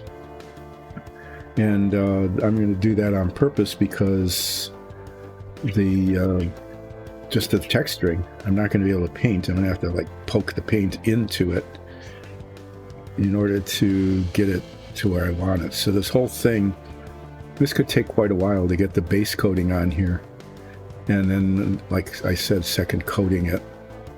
And then just all the, all these things are going to be painted like red and yellow and just contrasting, just veiny kind of look like that.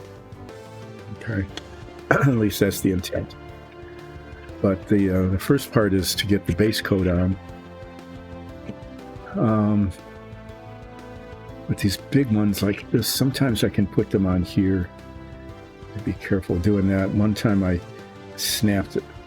I was pushing down on the edges instead of the center, and that it snapped it, broke it right off. Sometimes these really big, heavy ones don't hold on. This seems to be. We'll see how it goes.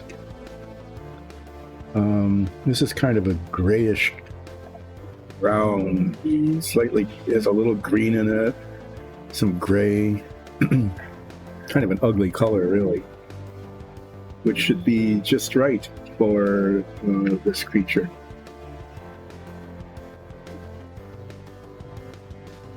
Give it a really good stirring because it's been sitting for quite a while. I was having a really good conversation with a new follower, the Dark Knight, who is from Australia and was talking about the Kokoda track, following in the footsteps of the Australian fighting forces in World War II. And it's a small group, and people are assigned members of that army to do research on it, to tell their story.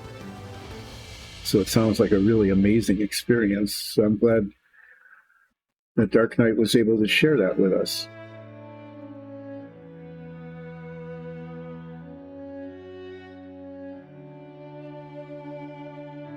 It's also amazing that Dark Knight was up at like 3 a.m. catching this stream.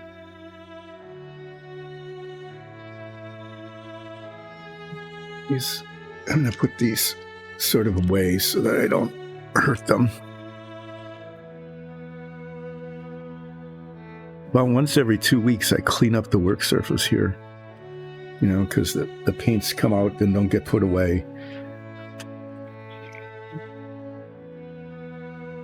Well, I am now where I will need to be doing that. Oh, welcome back. I'm glad you stuck with us. Yeah, so you are nocturnal.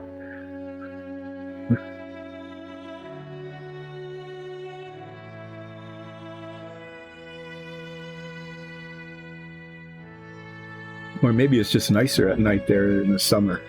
Is it one of those things where it's just cooler at night, and so that's a better time to be up and about?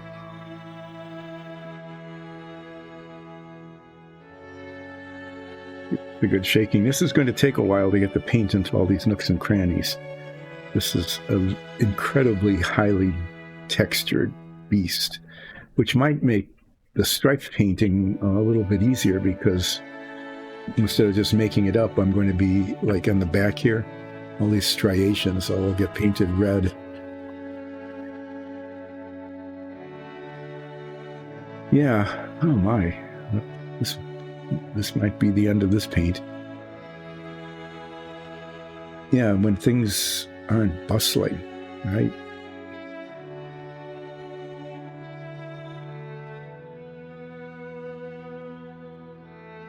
Masses of people aren't up and around. There's this artist, Edward Hopper, I think best known for Nighthawks at the Diner. Okay. And has been accused of painting, loneliness and isolation and that sort of thing. But one of his paintings is a street scene, and it's a main street. These are older main streets, so it's all full of shops. It's the kind of thing that you would expect to have a lot of activity at, but it was like 4:30 in the morning that when it was painted, or at least that's what it was portraying. It was early morning, and it just exudes that. It's like this place is like bustling and noisy and a lot of activity going on, but at that time of the morning it's just calm. You could just almost feel it, like the temperature was just right. It was maybe it had rained a little bit earlier, right? So that there's a little moisture hanging in the air. Not so much that it was like oozy or anything like that, but just a little bit. So you get that kind of smell that things give when there's fresh rain on them. Anyway, I found that just a really compelling painting, because it was just as you described. It's really calm and relaxing. Otherwise, in a scene that would otherwise just be noisy and maybe even smelly.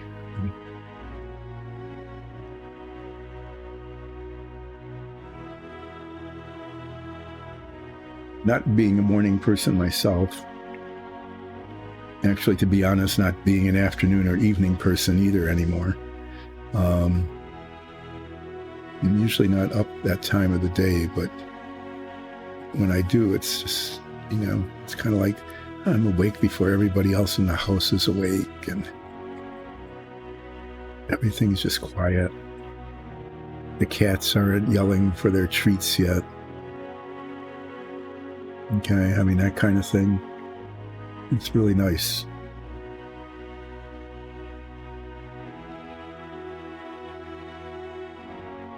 Especially true in the summer. If it's going to be like one of those really warm days, and you're not going to want to really be out and about doing a whole lot of stuff at noon because of that. Getting up early, and it's just, you can feel that the heat is starting to kind of build up, but it isn't there yet. So that's just another part of it, just the sensation of the temperature and the anticipation of the temperature change. So I really understand that. It can be a really wonderful time of the day.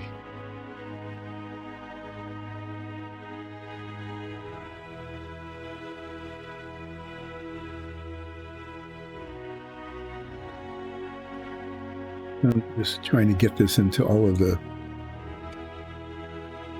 nooks and crannies and things, and probably after it dries, I'm going to have to come back and look at it through my head magnifier.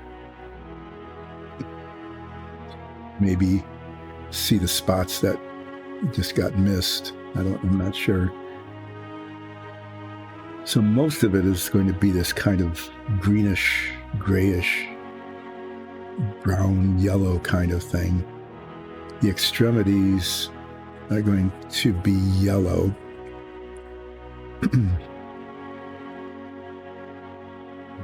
So I'm going to paint down to where the yellow is going to come up.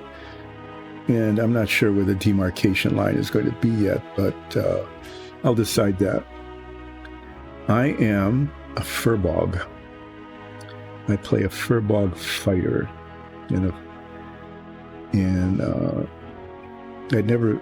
I'd played D&D before, and usually as like a half elf. I know that's kind of like trite, right? I would play a cleric. I think probably 2/3 of the time I played D&D, I played a cleric, but this time I decided I was going to be doing something very different. So I'm playing a furbog fighter. And so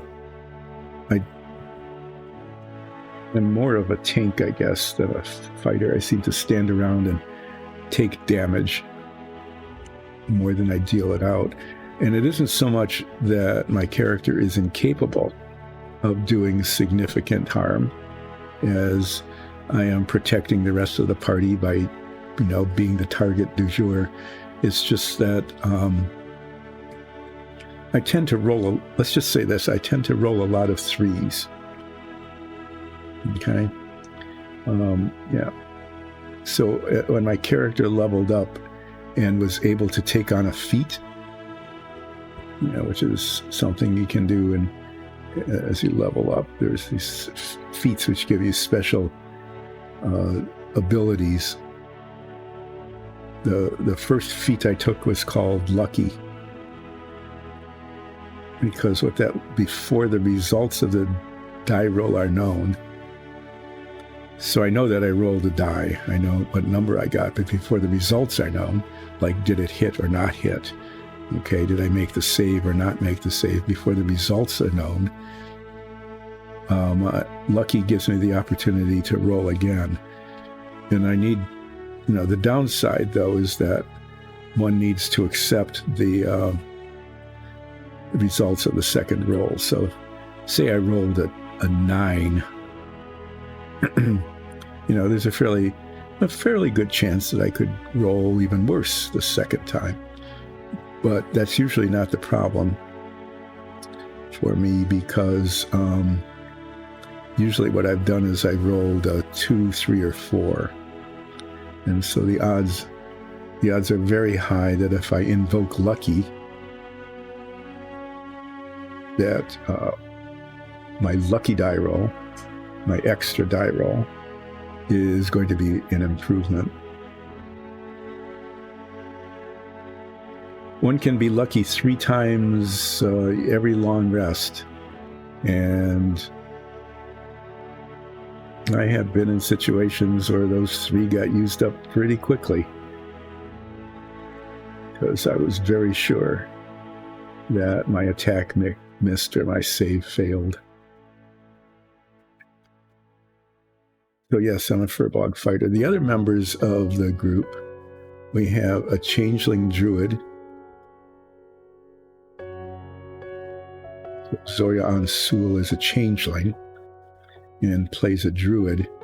And so that's interesting because, druids get wild shape, can transform into all sorts of animals.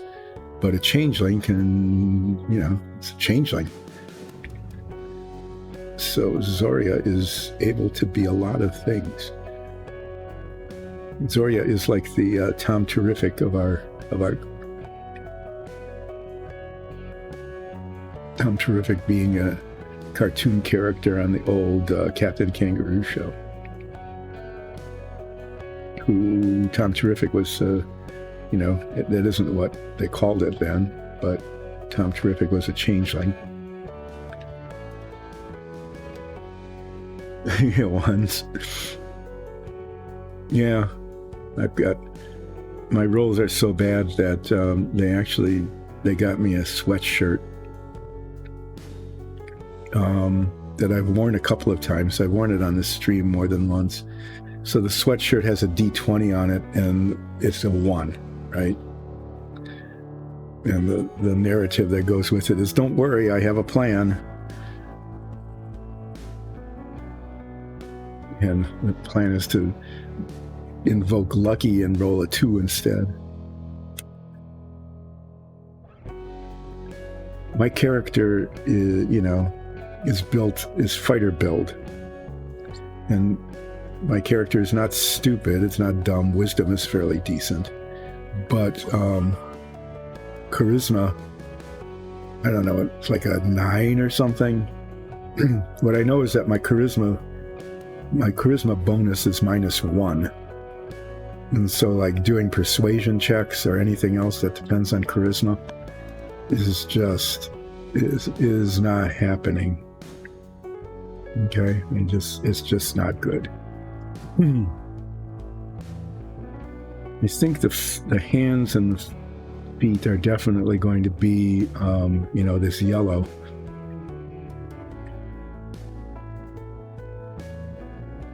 About the face, though. Kind of tempted to try to make the face something else.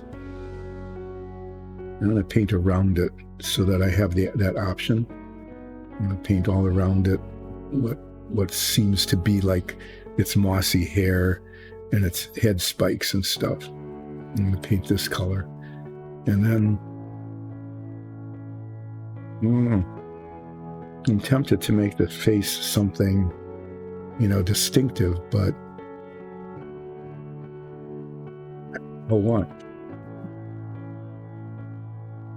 So to keep my options open, since I can paint on top of paint, I'm going to paint the whole face this color. And if I decide to paint it something else later, I can do that. And that helps bring out the features too. It's got a nice scowly mouth and deep set eyes. So I'm not sure how the face is going to be.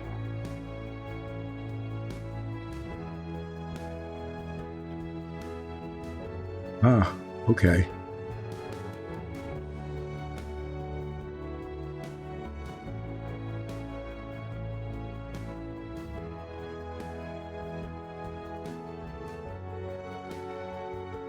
There are other members of your party who could do perception checks instead. I tend to oh yeah. Because I'm a large creature. Furbolgs are large. Kind of like, not as large as this. I come up a little above its knees. But, I'm supposed to be like 7'8" or something, or 8'5", I forget. Some large number.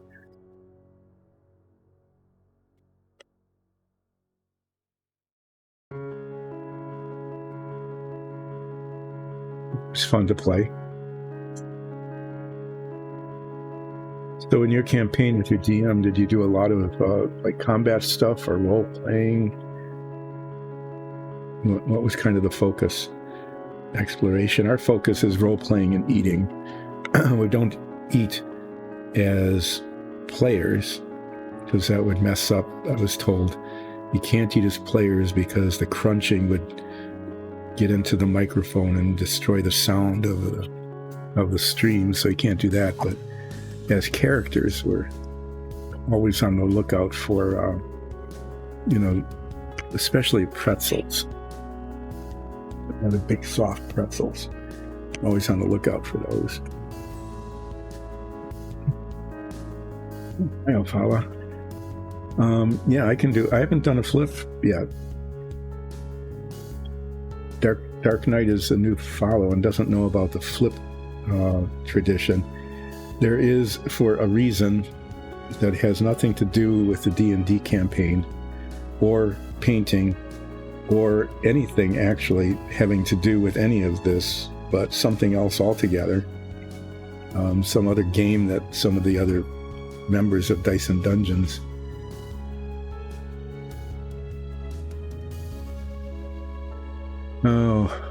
so you had a fairly large party.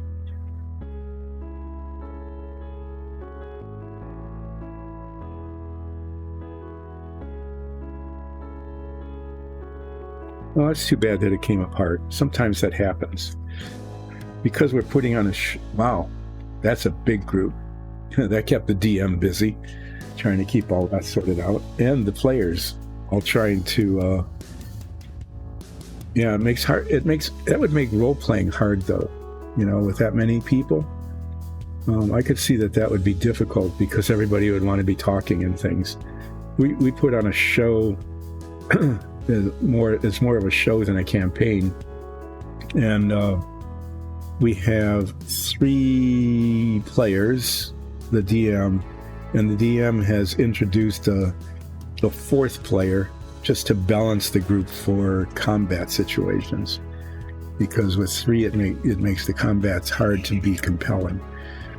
The Zoria is a changeling druid, and nines, the number 9 is a tabaxi bard.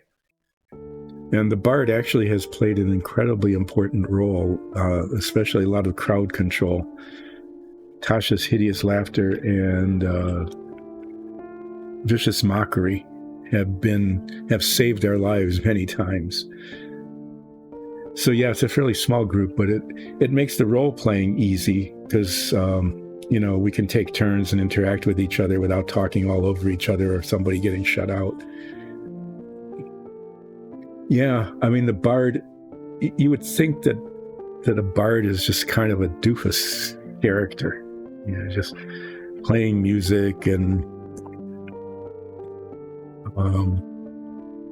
not really having a significant role, but that's not the case at all.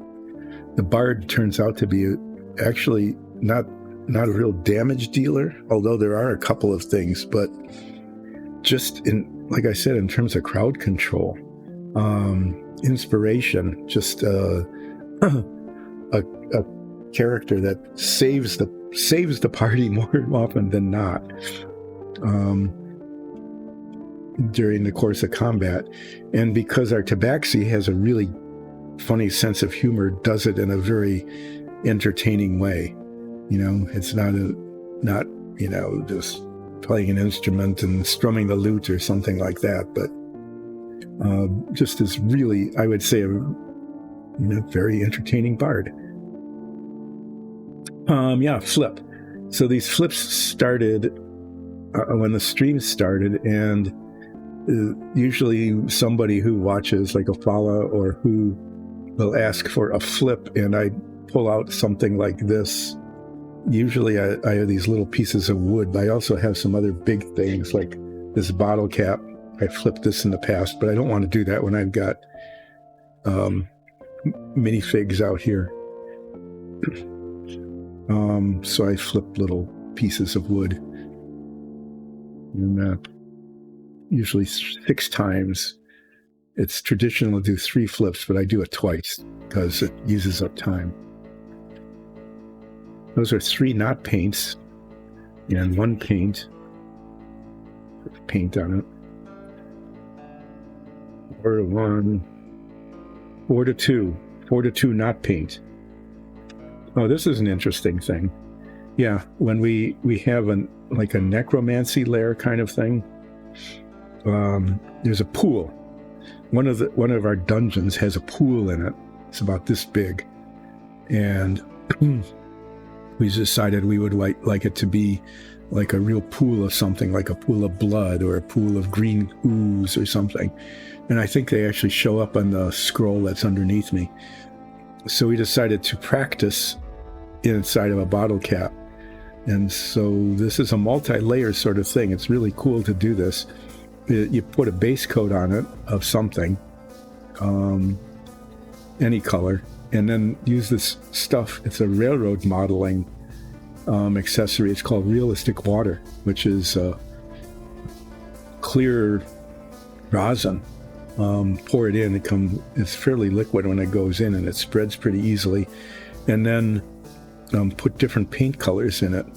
And like these black spots, you just put a spot of paint in, and it diffuses. Didn't really have to do anything. It just diffused on its own in a really cool way. And so we've used this many times. We have some river tiles that have realistic water in them. We have pools in the different layers, that sort of thing. But yeah, the bard is actually a very powerful character, very powerful character type. Okay, I'm going to paint the feet and the hands this yellow color, okay, and kind of shade it up into the rest of it.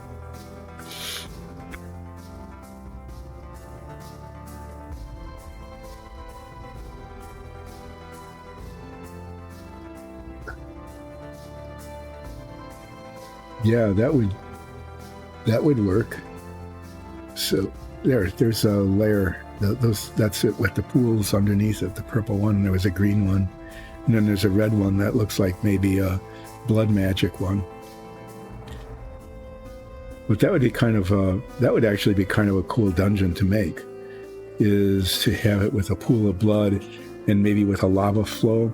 Could do that with multi-layers of yellow and red and orange, maybe with a little black on the top, like a crust forming.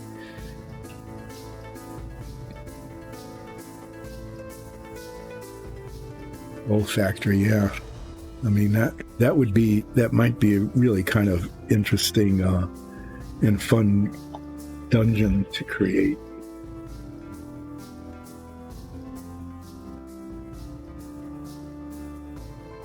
So those are our three main players: Kobold Fighter, Tabaxi Bard, Changeling Druid, and then the NPC that the DM has introduced to balance our group in combat is, I think, a Ranger. So it does some massive ranged damage. Kind of squishy. Watch out for those fireballs.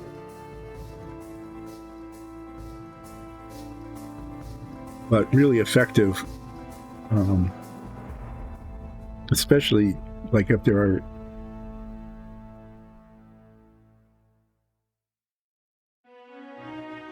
okay, level 4. How long did you play before you got up to a level 4? Did you start as a 1? Our character started as level 1 and stayed that way for like 6 months. We began to joke that leveling was a myth. Leveling was a lie. It was like the cake is a lie kind of thing. This yellow is not a good yellow. Nope. I'm going to just stop right there. I must have used a different kind of yellow, but it's way too bright.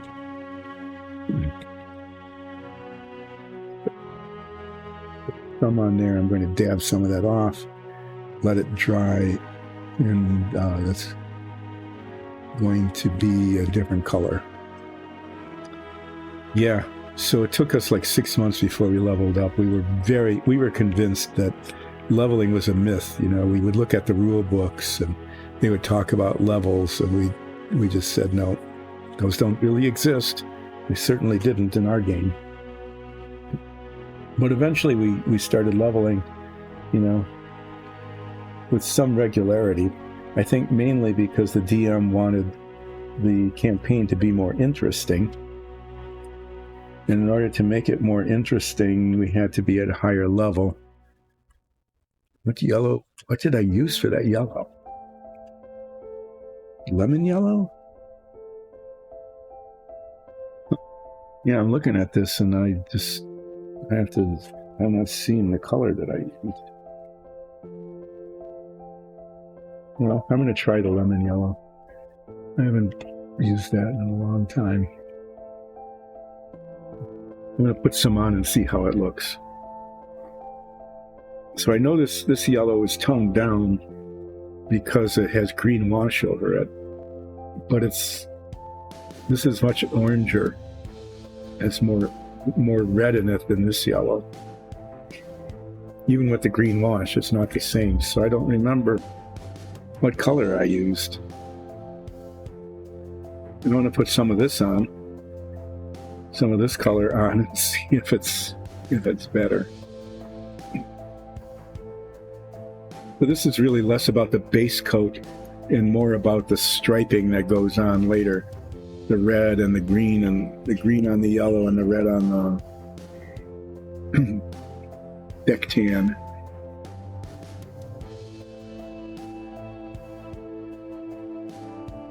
Oh my.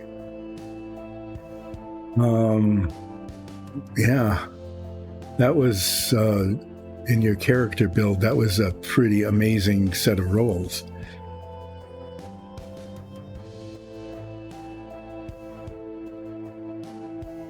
Usually, I think I've got like 118, maybe 2. I think I have 2 18s. In strength and constitution, I'm pretty sure. Wisdom and intelligence are kind of up there, like around 14, maybe. I'm pretty sure charisma is an 8, which is okay. My character plays to that. It makes sense that my character would have no charisma at all. And it makes charisma-based checks kind of hilarious because my modifier is a -1. Yeah, this doesn't cover really well, but it's a better base color for what I'm attempting to do here. But that's, those stats are pretty, I don't know, those are pretty big stats for any character.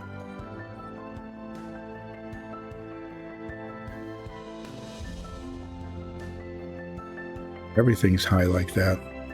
You don't have to worry about being a balanced character or anything.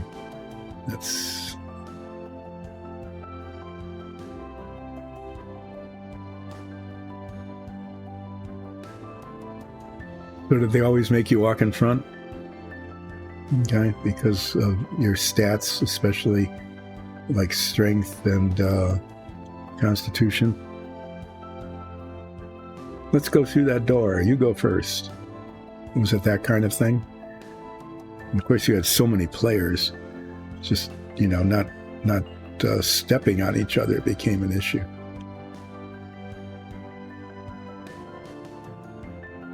I bet, you get into combat and you had the initiative order. That just even keeping track of that probably was a challenge.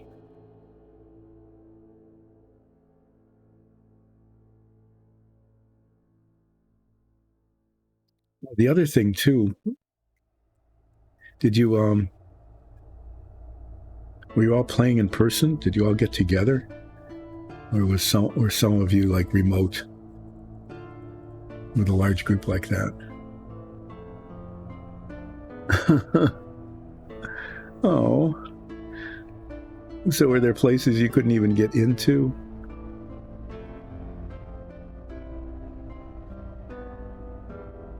Yeah, that's pretty big.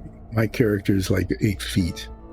So sometimes I have to stoop to get through a door, but my size isn't a barrier to my going into places usually.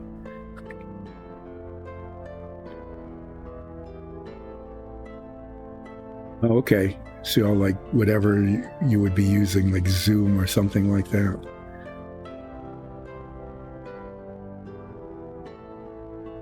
Yeah, and it makes sense when you get a group that big. Just finding a place big enough for everybody that isn't like already a public location, like a restaurant or a gymnasium or something. That could probably be a challenge. Uh-huh.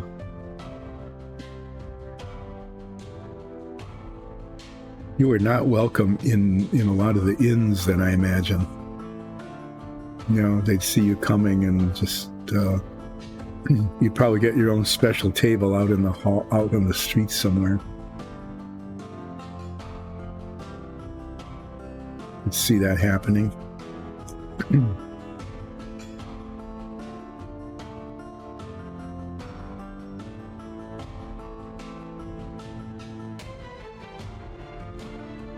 Sounds like it was a lot of fun, but you know, even if you had like 5 players who hung in there, even though some went on and left the group, even if you had about that size of a group, it's still a really good party. Usually what we found when we're playing is that 4, you can play with 3. Okay, and oftentimes we did that because we just didn't have that many people. But that 4 was a really good sized party.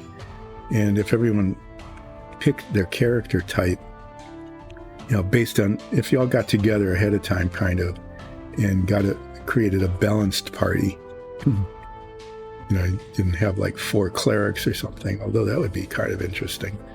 It's a roving band of characters.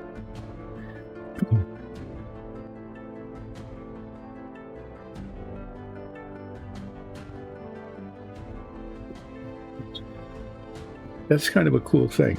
So you were able to, did you effectively like role play your character? You stayed in character as you were playing? And did the other members of the group do that too? That's what makes it most fun, is if like you pick a character and you become that character while you're playing, so that there's like no real metagaming as much as just, you know, your characters are doing their stuff in the game. I found that to be the most fun.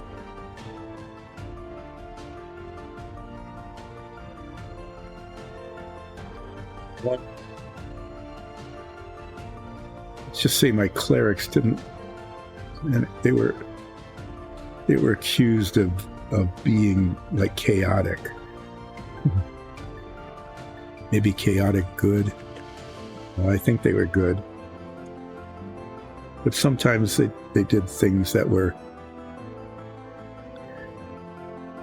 not what you would consider to be very cleric-y.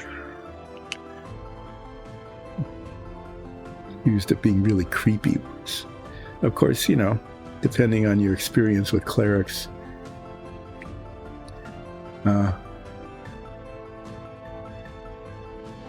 yeah, I mean, some people either can't or won't really become a character in the game, and you know, it's okay if they're participating in the game in a good way, you know, a helpful way, and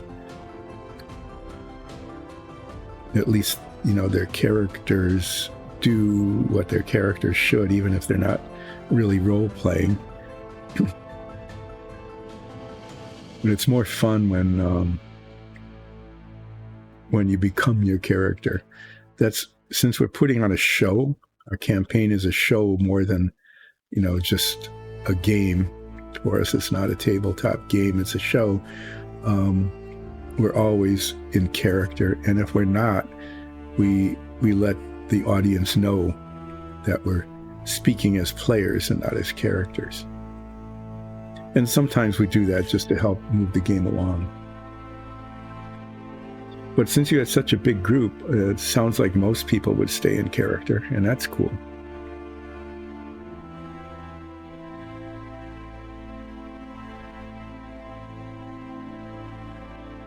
Did your DM play NPC characters too then?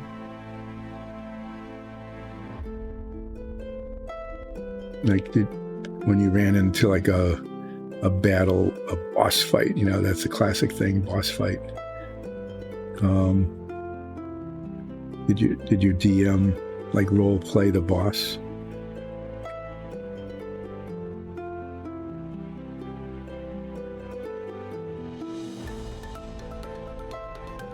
Anyway, yeah, a big part of our show is staying in character.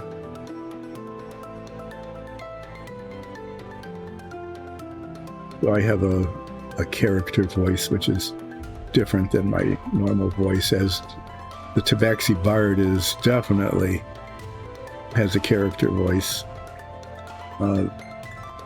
always shouting with kind of a pseudo-Russian accent. What do you mean I am shouting? I am always talking loud, like I can't modulate my voice. Yeah. Which could be annoying if it weren't entertaining.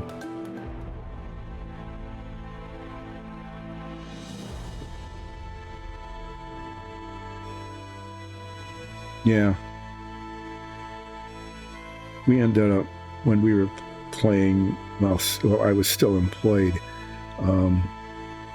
we would end up playing like on weekends when people, because, when you play, usually a session can last, you get together and it lasts like 3 hours or more, plus a break.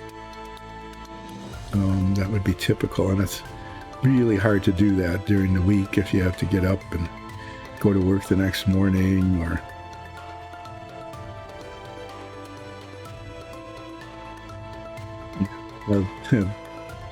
other things you need to do, like shop for groceries and whatever. So it's hard to keep something going for a long time. I know that.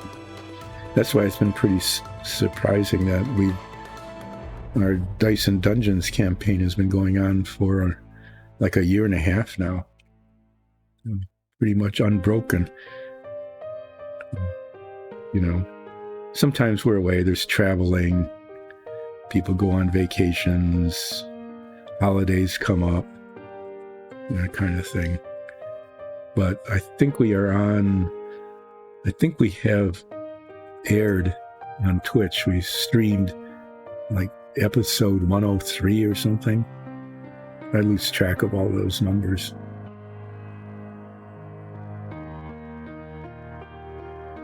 So yeah, this yellow gets toned down quite a lot once the green wash is put on it.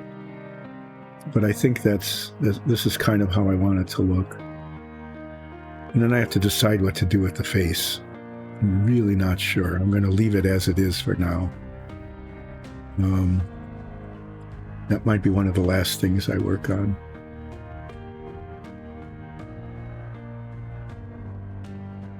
Detailing this is going to be really slow and tedious because there's just so many ridges on it. And the paint is drying slowly, so I can't even really get started on it yet. I'm going to have to let it set and dry. We all get to watch paint dry. Drying paint on relaxing paint drying watching with Dice and Dungeons.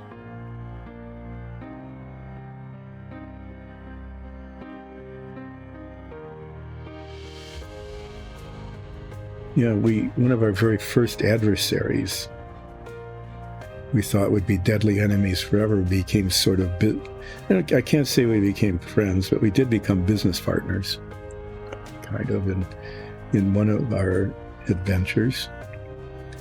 But these extra-dimensional, extra-planar invaders trying to take over our plane and replace the gods of our plane with the gods of their plane, they're pretty nasty. I hope it doesn't turn out to be like one of the campaigns. Actually, it was a lot of fun. one of the campaigns, I got to play a ghost pirate bard. So I got to talk like a pirate all the time, which sometimes I just had to stop talking because, when you be talking like this all the time, it starts to hurt. And then being a ghost, but not knowing it. So there was a whole character arc of discovering I was a ghost and learning how to adapt to that kind of existence. Eventually it got to be pretty, it got to be okay. But initially, because things like weapons and clothes were not ghost touched, meaning they weren't ghost touched, and so they didn't do ghostly things. Like if I tried to go through a wall, I figured out I could go through something, and your clothes don't, well, that's a problem. So I had to slowly acquire ghost touched things. I think the first thing was probably a weapon, but the second thing was rum. Ghost touch rum became a very important thing to acquire early on in that whole campaign. But the campaign eventually ended. People got busy. We couldn't get together after going on for a long time. But the DM had us being attacked by celestials and demons. And basically we had angels and demons attacking us.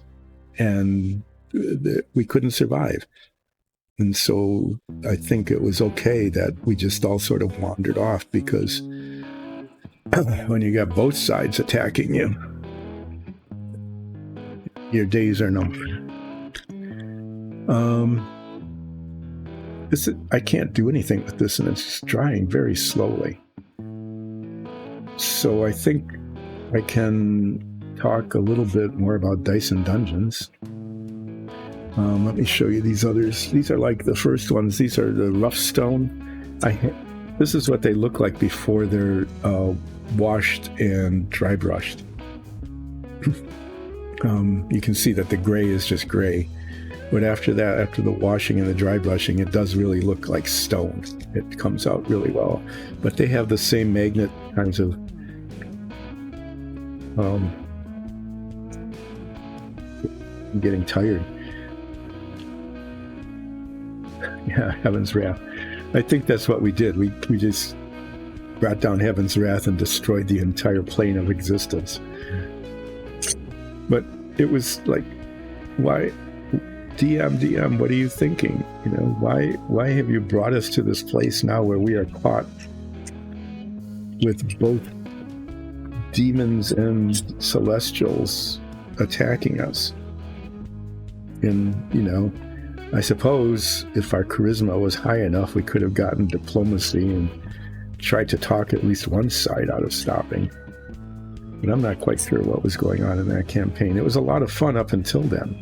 We had all sorts of what the DM is really good at. I mean, besides just running, creating a world, is creating puzzles. Puzzles that you need to solve in order to move forward in the campaign. This is how they kind of form together. There are actually tiles that are like this, that are corners.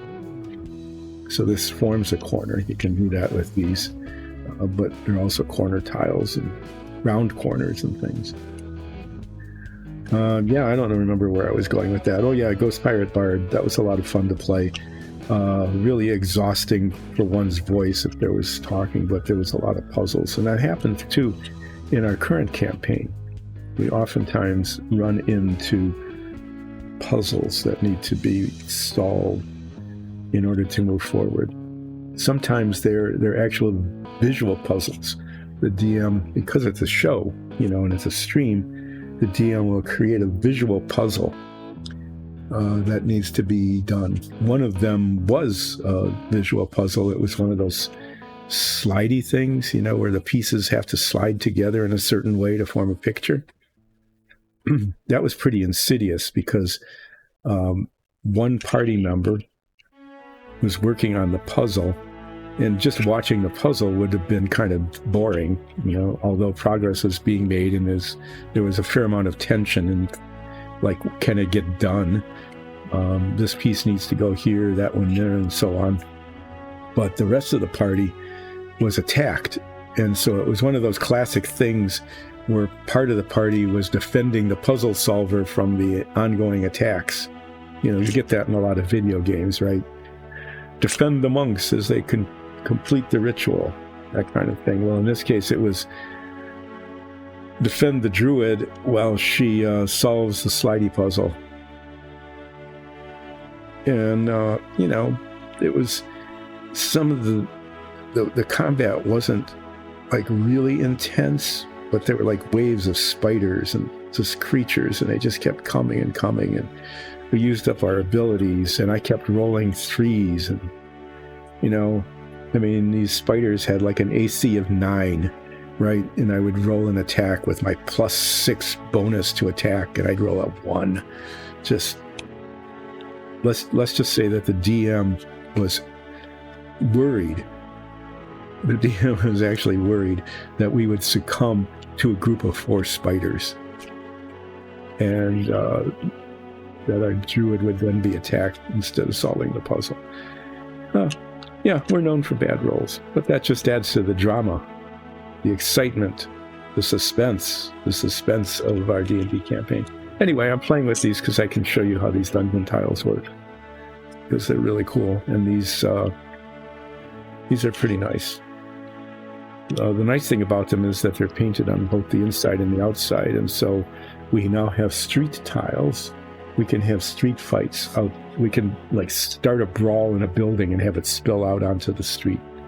That kind of thing can happen. I don't know, how are we doing with the paint drying here? There's still glossy spots, especially where I want to get the red paint. Okay, and then there's spots where I need to do some touch-up. I was just looking around here and noticed that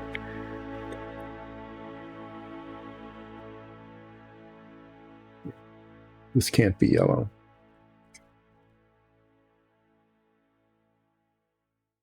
It was just where the fingertips, I guess you'd call them, of the whatever it is, came down and went a little too far. So I'm just going to do a little touch-up with this. I might have to end the stream early today to let this stuff dry before I can move forward with it, because as I said, there's just too much of it that's not dry, especially this kind of beige color. And if I start painting the red on it, it's going to bleed, and then I'll have to start over, and I don't want to do that. The yellow is drying a little more quickly, but it is not ready to be painted yet either. So yeah, it's going to be like a half hour early today. I'll apologize for that, but I don't have anything else I can,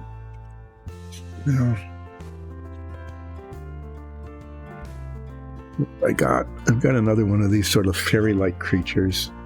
This is an archer. Let's see. I wonder if I could do it in the same sort of rangery colors. I don't know. Go long.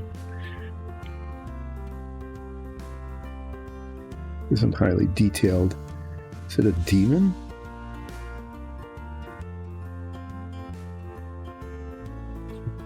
It's not really ears. I have to put it... Sorry, I'm trying to figure out what's going on with the head. It's got these big wings on it, but those might be like a helm.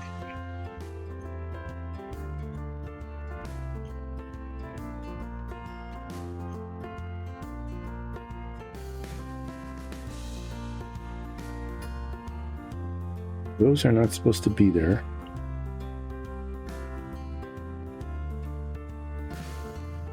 Long, flowing hair. Wings growing out of its head.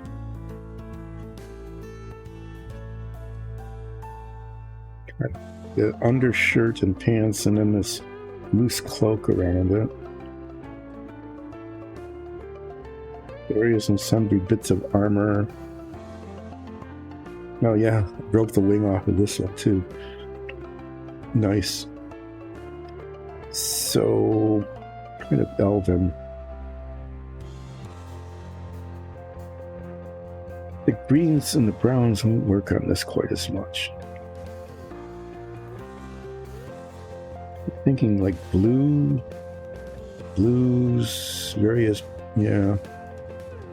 So when this one requires some cleaning up though, and I would usually try to just cut those off, but I know it'll break something if I do.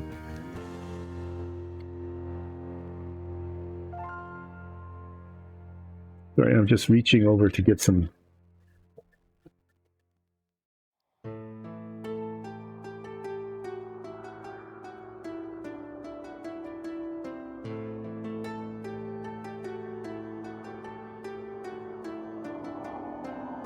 Got these little scissors, okay. I think they're like from a sewing kit or something. No, that's destroyed. I'm going to try using these little scissors to snip off.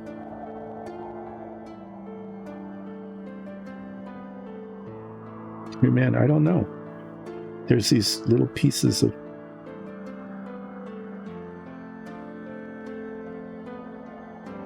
between the ear and the head feathers. Okay, well, those should work, but they don't. These look like really cool high precision scissors, but basically they're toys. And this one is just a mess. So let me see if there's something else here.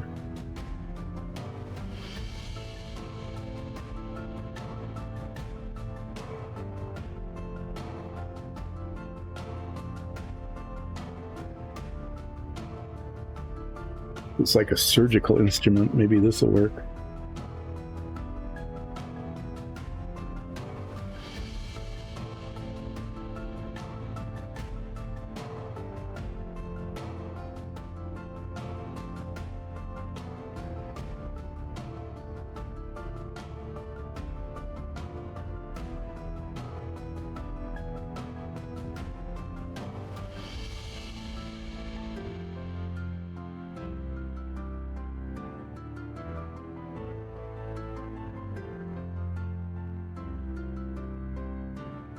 Strings.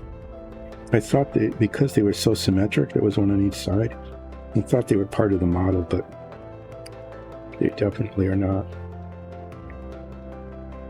Some elf ears. Got a little needle file.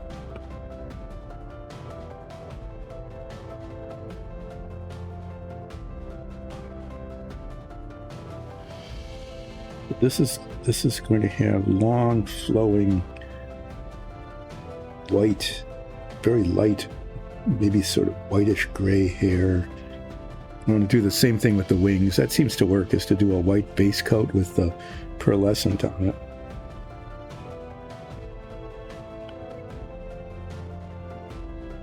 These are annoying. I don't know if I can get these off. Right near the bottom of the... I don't know if you can file them without breaking it.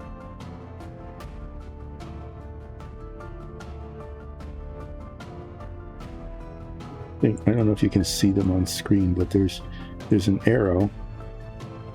And at the bottom of the arrow, there's these little things. It's almost like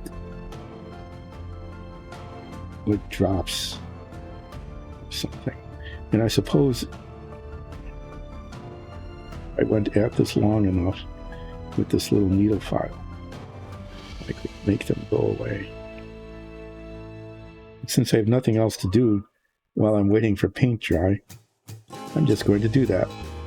You're going to watch me with a needle file away at little nubbins of rosin hanging off the bottom of the arrow.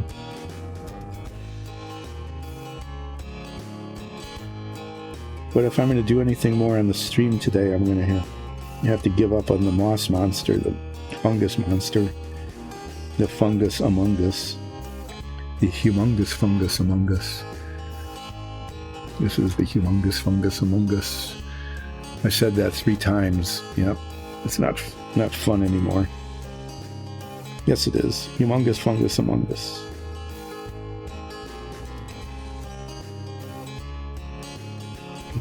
And if I stay at this long enough, I can tell it's actually getting smaller because that white stuff on the file is the plastic. Eventually make it go away, and then it won't look like the arrow. There's a lump on it.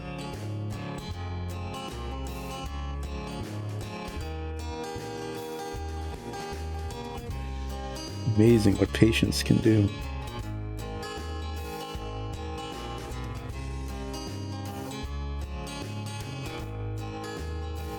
What it will eventually do, if I stop being patient, is it will break the arrow, and then I'll have to try to glue that back together.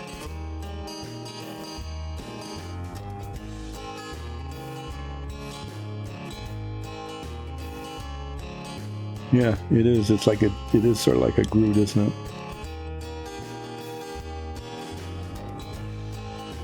So Wednesday, Submarine Wednesday returns. I'll be working on the Renwall 1960s vintage, or officially old. Okay, these model kits, I have 3 of them that I use to get enough parts to make one, are from the 60s. And I successfully, I can't say totally successfully, I adequately got the missile tubes painted yellow over the weekend. And they're not perfect. I'll just start by saying that they're not perfect, but enough of them have a side that's good enough.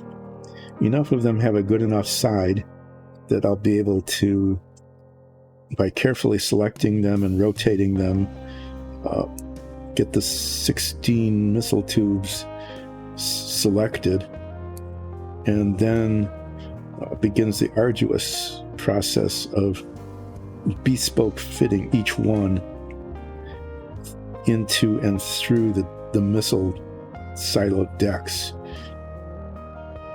The missile tubes fit through holes in one of the missile decks, the mid deck, and the issue there is that the clearances are very tight.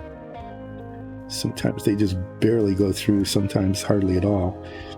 And after they've been painted, the paint has added to the diameter.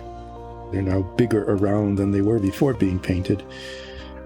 So I can be certain that maybe 3 out of the 16 are actually going to fit through those holes.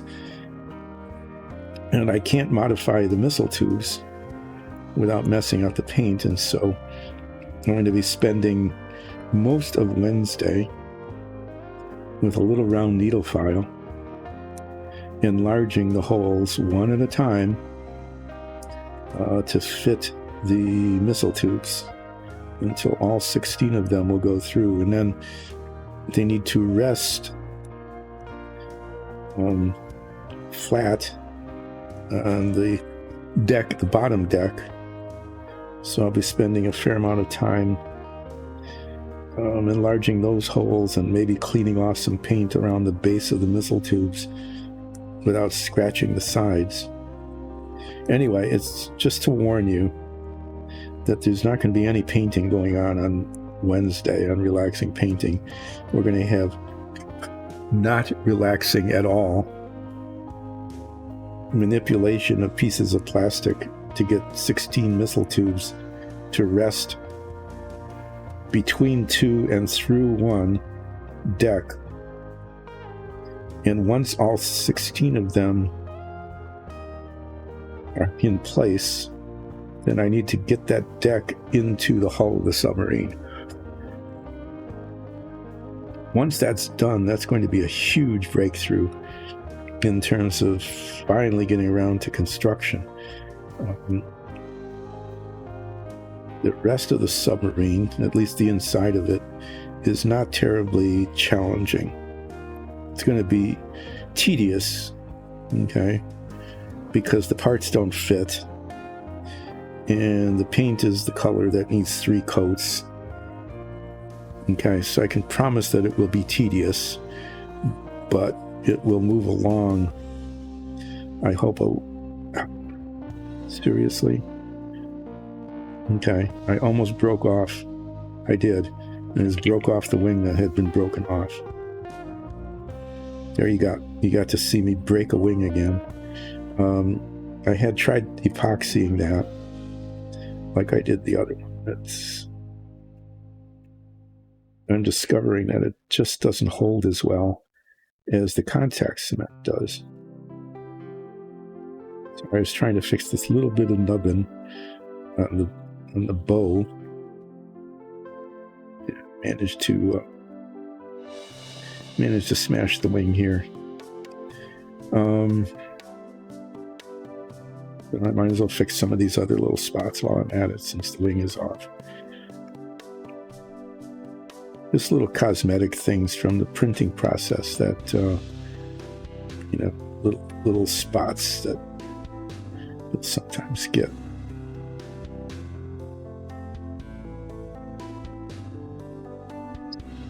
And then I'm going to get the,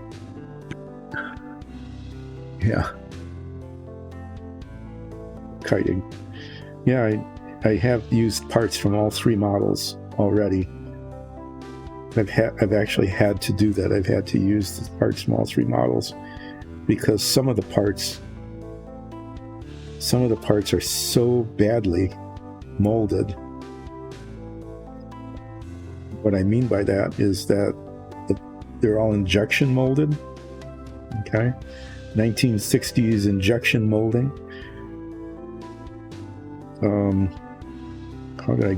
That's cracked there too. Good grief. Essentially what happened is that there wasn't enough plastic. It didn't fill the mold. And it'd be like control panels with big divots in them, where it didn't fill in. So there'd be this intricate control panel with some dials and buttons and things on it, and it would have a hole in it. Fortunately, there were some lockers in like a bunk room. Same sort of thing happened, where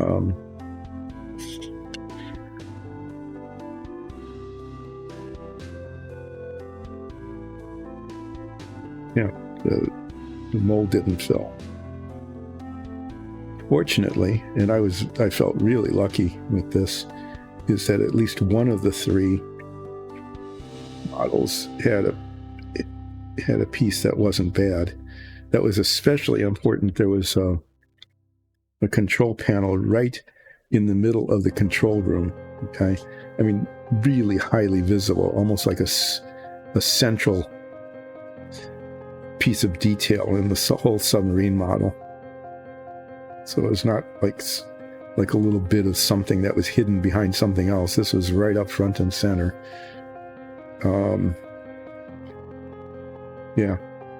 The first one had this giant hole in it, right in the center of the central piece. And then I went to the second kit, and it was even worse than the first kit. And at that point I was going, oh God, I'm going to have to go out of my way to almost essentially fabricate this piece in order to have it work. But then the third kit was just perfect. It made no sense. But I was pleased by that because I was able to use that piece. Anyway, I bought 3 kits because these are 1960s kits. Parts are broken, parts are missing. People have started working on it and not done very well. I'm going to put these back on to see what I'm doing. I'm becoming more and more dependent on these to be able to do practically anything anymore. So this is contact cement. I used this at the very beginning of the stream to repair a wing that I'd broken off on the other model.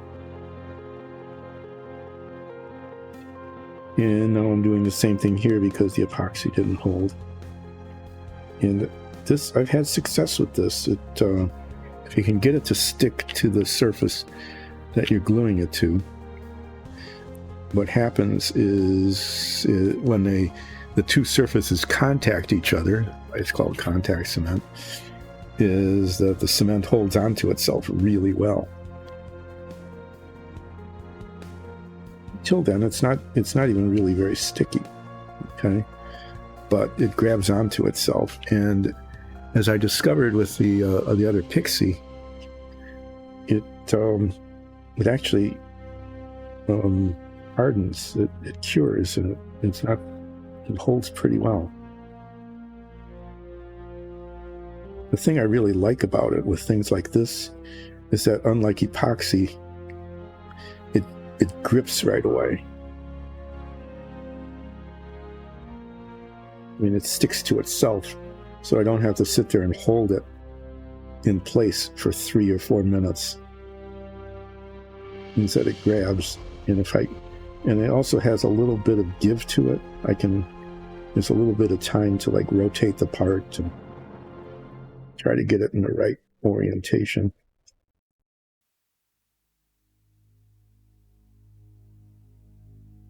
It takes quite a while for this to cure, though. Okay.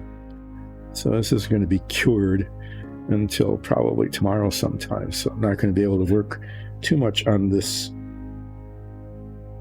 fairy-like creature until Friday, which is fine. I've used this on the submarine too, to hold parts together instead of using the model cement.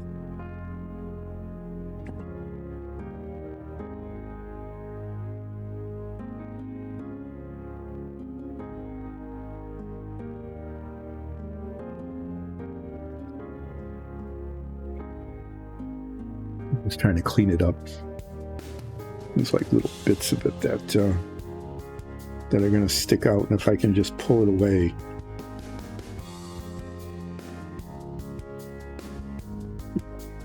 Tweezers.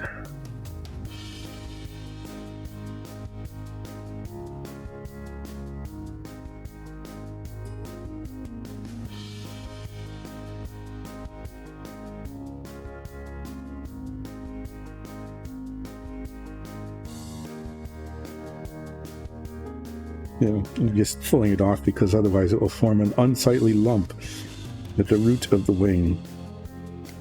We don't want an unsightly lump at the root of the wing. If I can pull it away. Having broken this in order to get rid of an unsightly lump, should make an effort to get rid of this unsightly lump.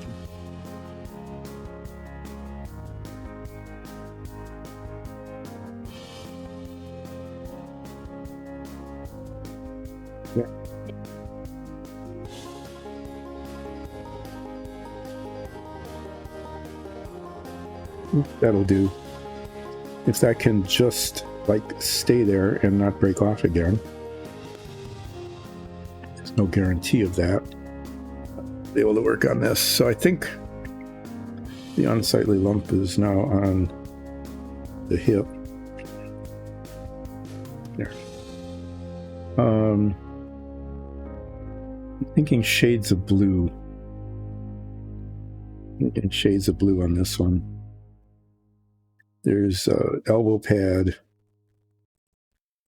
There's like a bracer or something. Not sure that those are, I think they're just really long gloves. That's the way it looks to me, is that there's an elbow pad and then really long gloves. I'm tempted to do the pearlescent on the armor, but I'm not going to. There's a blue wash that I don't use very often that I'll probably use on this. So I'm going to do like I did on the other one. The other Ranger is like 3 shades of green. There is 2 bigger major shades, and then just like an accent for the belt and the boots. So kind of staying with that, I might do like a nice dark blue belt and boots, and then either dark with a light overcoat or light with a dark overcoat.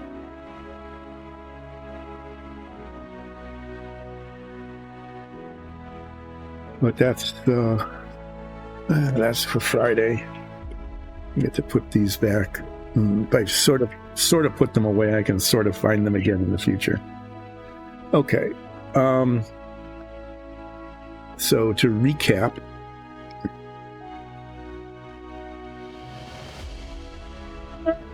pick this up and not break the wing again. I finished this Tinkerbell kind of character. I think it came out pretty well. Those are real classic Ranger colors. Okay. The wings look good in white with the pearlescent. I'm going to do the same thing on the wings of this other one because I think that looks pretty good. That color combination. The the lantern looks okay. I got the detail pretty well, like the buttons and belt buckle and things. Rocked it over. This is the humongous fungus among us is going to be finished like this, with green striping on the yellow and red striping on the beige, and then the whole thing is washed with the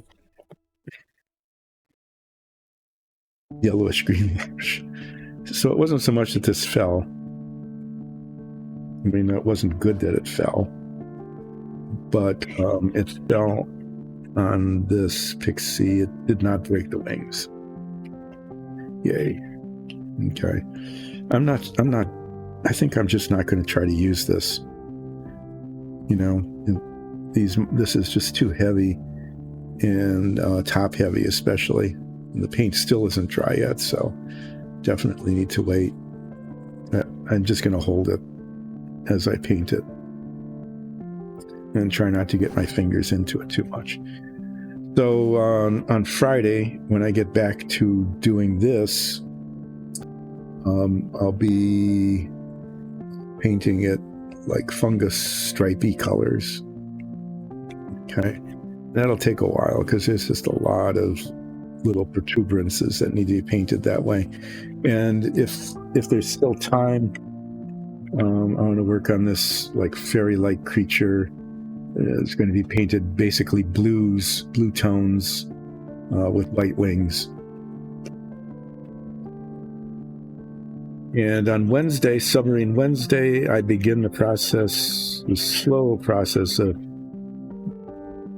fitting the 16 missile tubes into the missile deck. Thank you. Thanks for the subscription. Really appreciate it. Speaking of subscriptions, I'm going to do an ad. Here I am doing an ad for Dyson Dungeons. So Dyson Dungeons does its Dungeons and Dragons campaign, which streams on Twitch on 3 Sundays a month at 2 o'clock Eastern U.S. time. Please watch those if you can. It has live chat. If you can't, you can catch all the previous episodes on YouTube and also as a podcast, because it's a show, not just a campaign, it's a show. So it works as a podcast as well, which is kind of cool. If you enjoy what you're seeing, you can become a follower here on Twitch. Please feel free to do that. We're slowly but surely accumulating followers. And you can go on YouTube and, just like Dark Knight did, can become a subscriber. And that's really helpful. The more subscribers we have, the more people will find us and be able to watch our D&D campaign, and also this incredibly not entertaining, relaxing painting with Dyson Dungeons, where I do minifigs that can potentially appear on our D&D show, like these fungus guys almost certainly are going to. And from time to time, the dungeon tiles that appear when we go into sewers or taverns or caves or castles or whatever the dungeon du jour might be. Sometimes I end up painting the things that will show up in them, like crates and barrels and things like that. Thank you.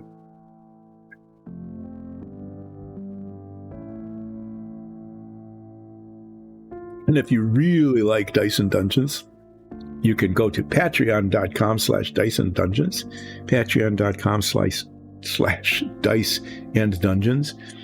And as typical, during relaxing painting, when I start getting into the last 45 minutes of this stream, I become somewhat incoherent. So I, could say Patreon/Dice and Dungeons if I slow down and say it carefully. And you can become a patron. And if you become a patron, you get access to our Dungeon Master notes. She's posting the notes that she has prepared for herself for our sessions, our D&D sessions, and also access to our improv warm-up sessions, which are done, they're anywhere from like 30 seconds to 5.5 or 6 minutes, depending on how it goes. Warm-up improvs before each session, and those are always silly, and sometimes really fun and entertaining. Sometimes clever, sometimes just silly, but they're fun to watch anyway. And those are available to patrons, and at certain levels, or called tiers. I don't know why they're called tiers, because we don't want people crying over it. But at certain levels, you can even like get your name in the credits, or maybe even influence or make suggestions about the campaign. Or maybe even make suggestions about what kinds of things should be printed and painted on Relaxing Painting with Dice and Dungeons. But thank you, everybody who is a follower, subscriber, or patron. Thank you for supporting the Dice and Dungeons effort. I will be back on Wednesday. Relaxing Painting with Dice and Dungeons is from 10 until 2, pretty much on schedule, Monday, Wednesdays, and Fridays here in Eastern Standard Time in the U.S., thanks to all the people who are watching from other parts of the world. That's really much appreciated. And Submarine Wednesday, let's see how the installation of those missile tubes go. I need to be really careful, because I do not want to scrape that yellow paint off. Storing that would be very difficult. So I'm going to be spending a lot of time enlarging holes on the mid-deck of the missile room to make sure that those things fit through appropriately, and that the good side is facing out. You'll see all of that.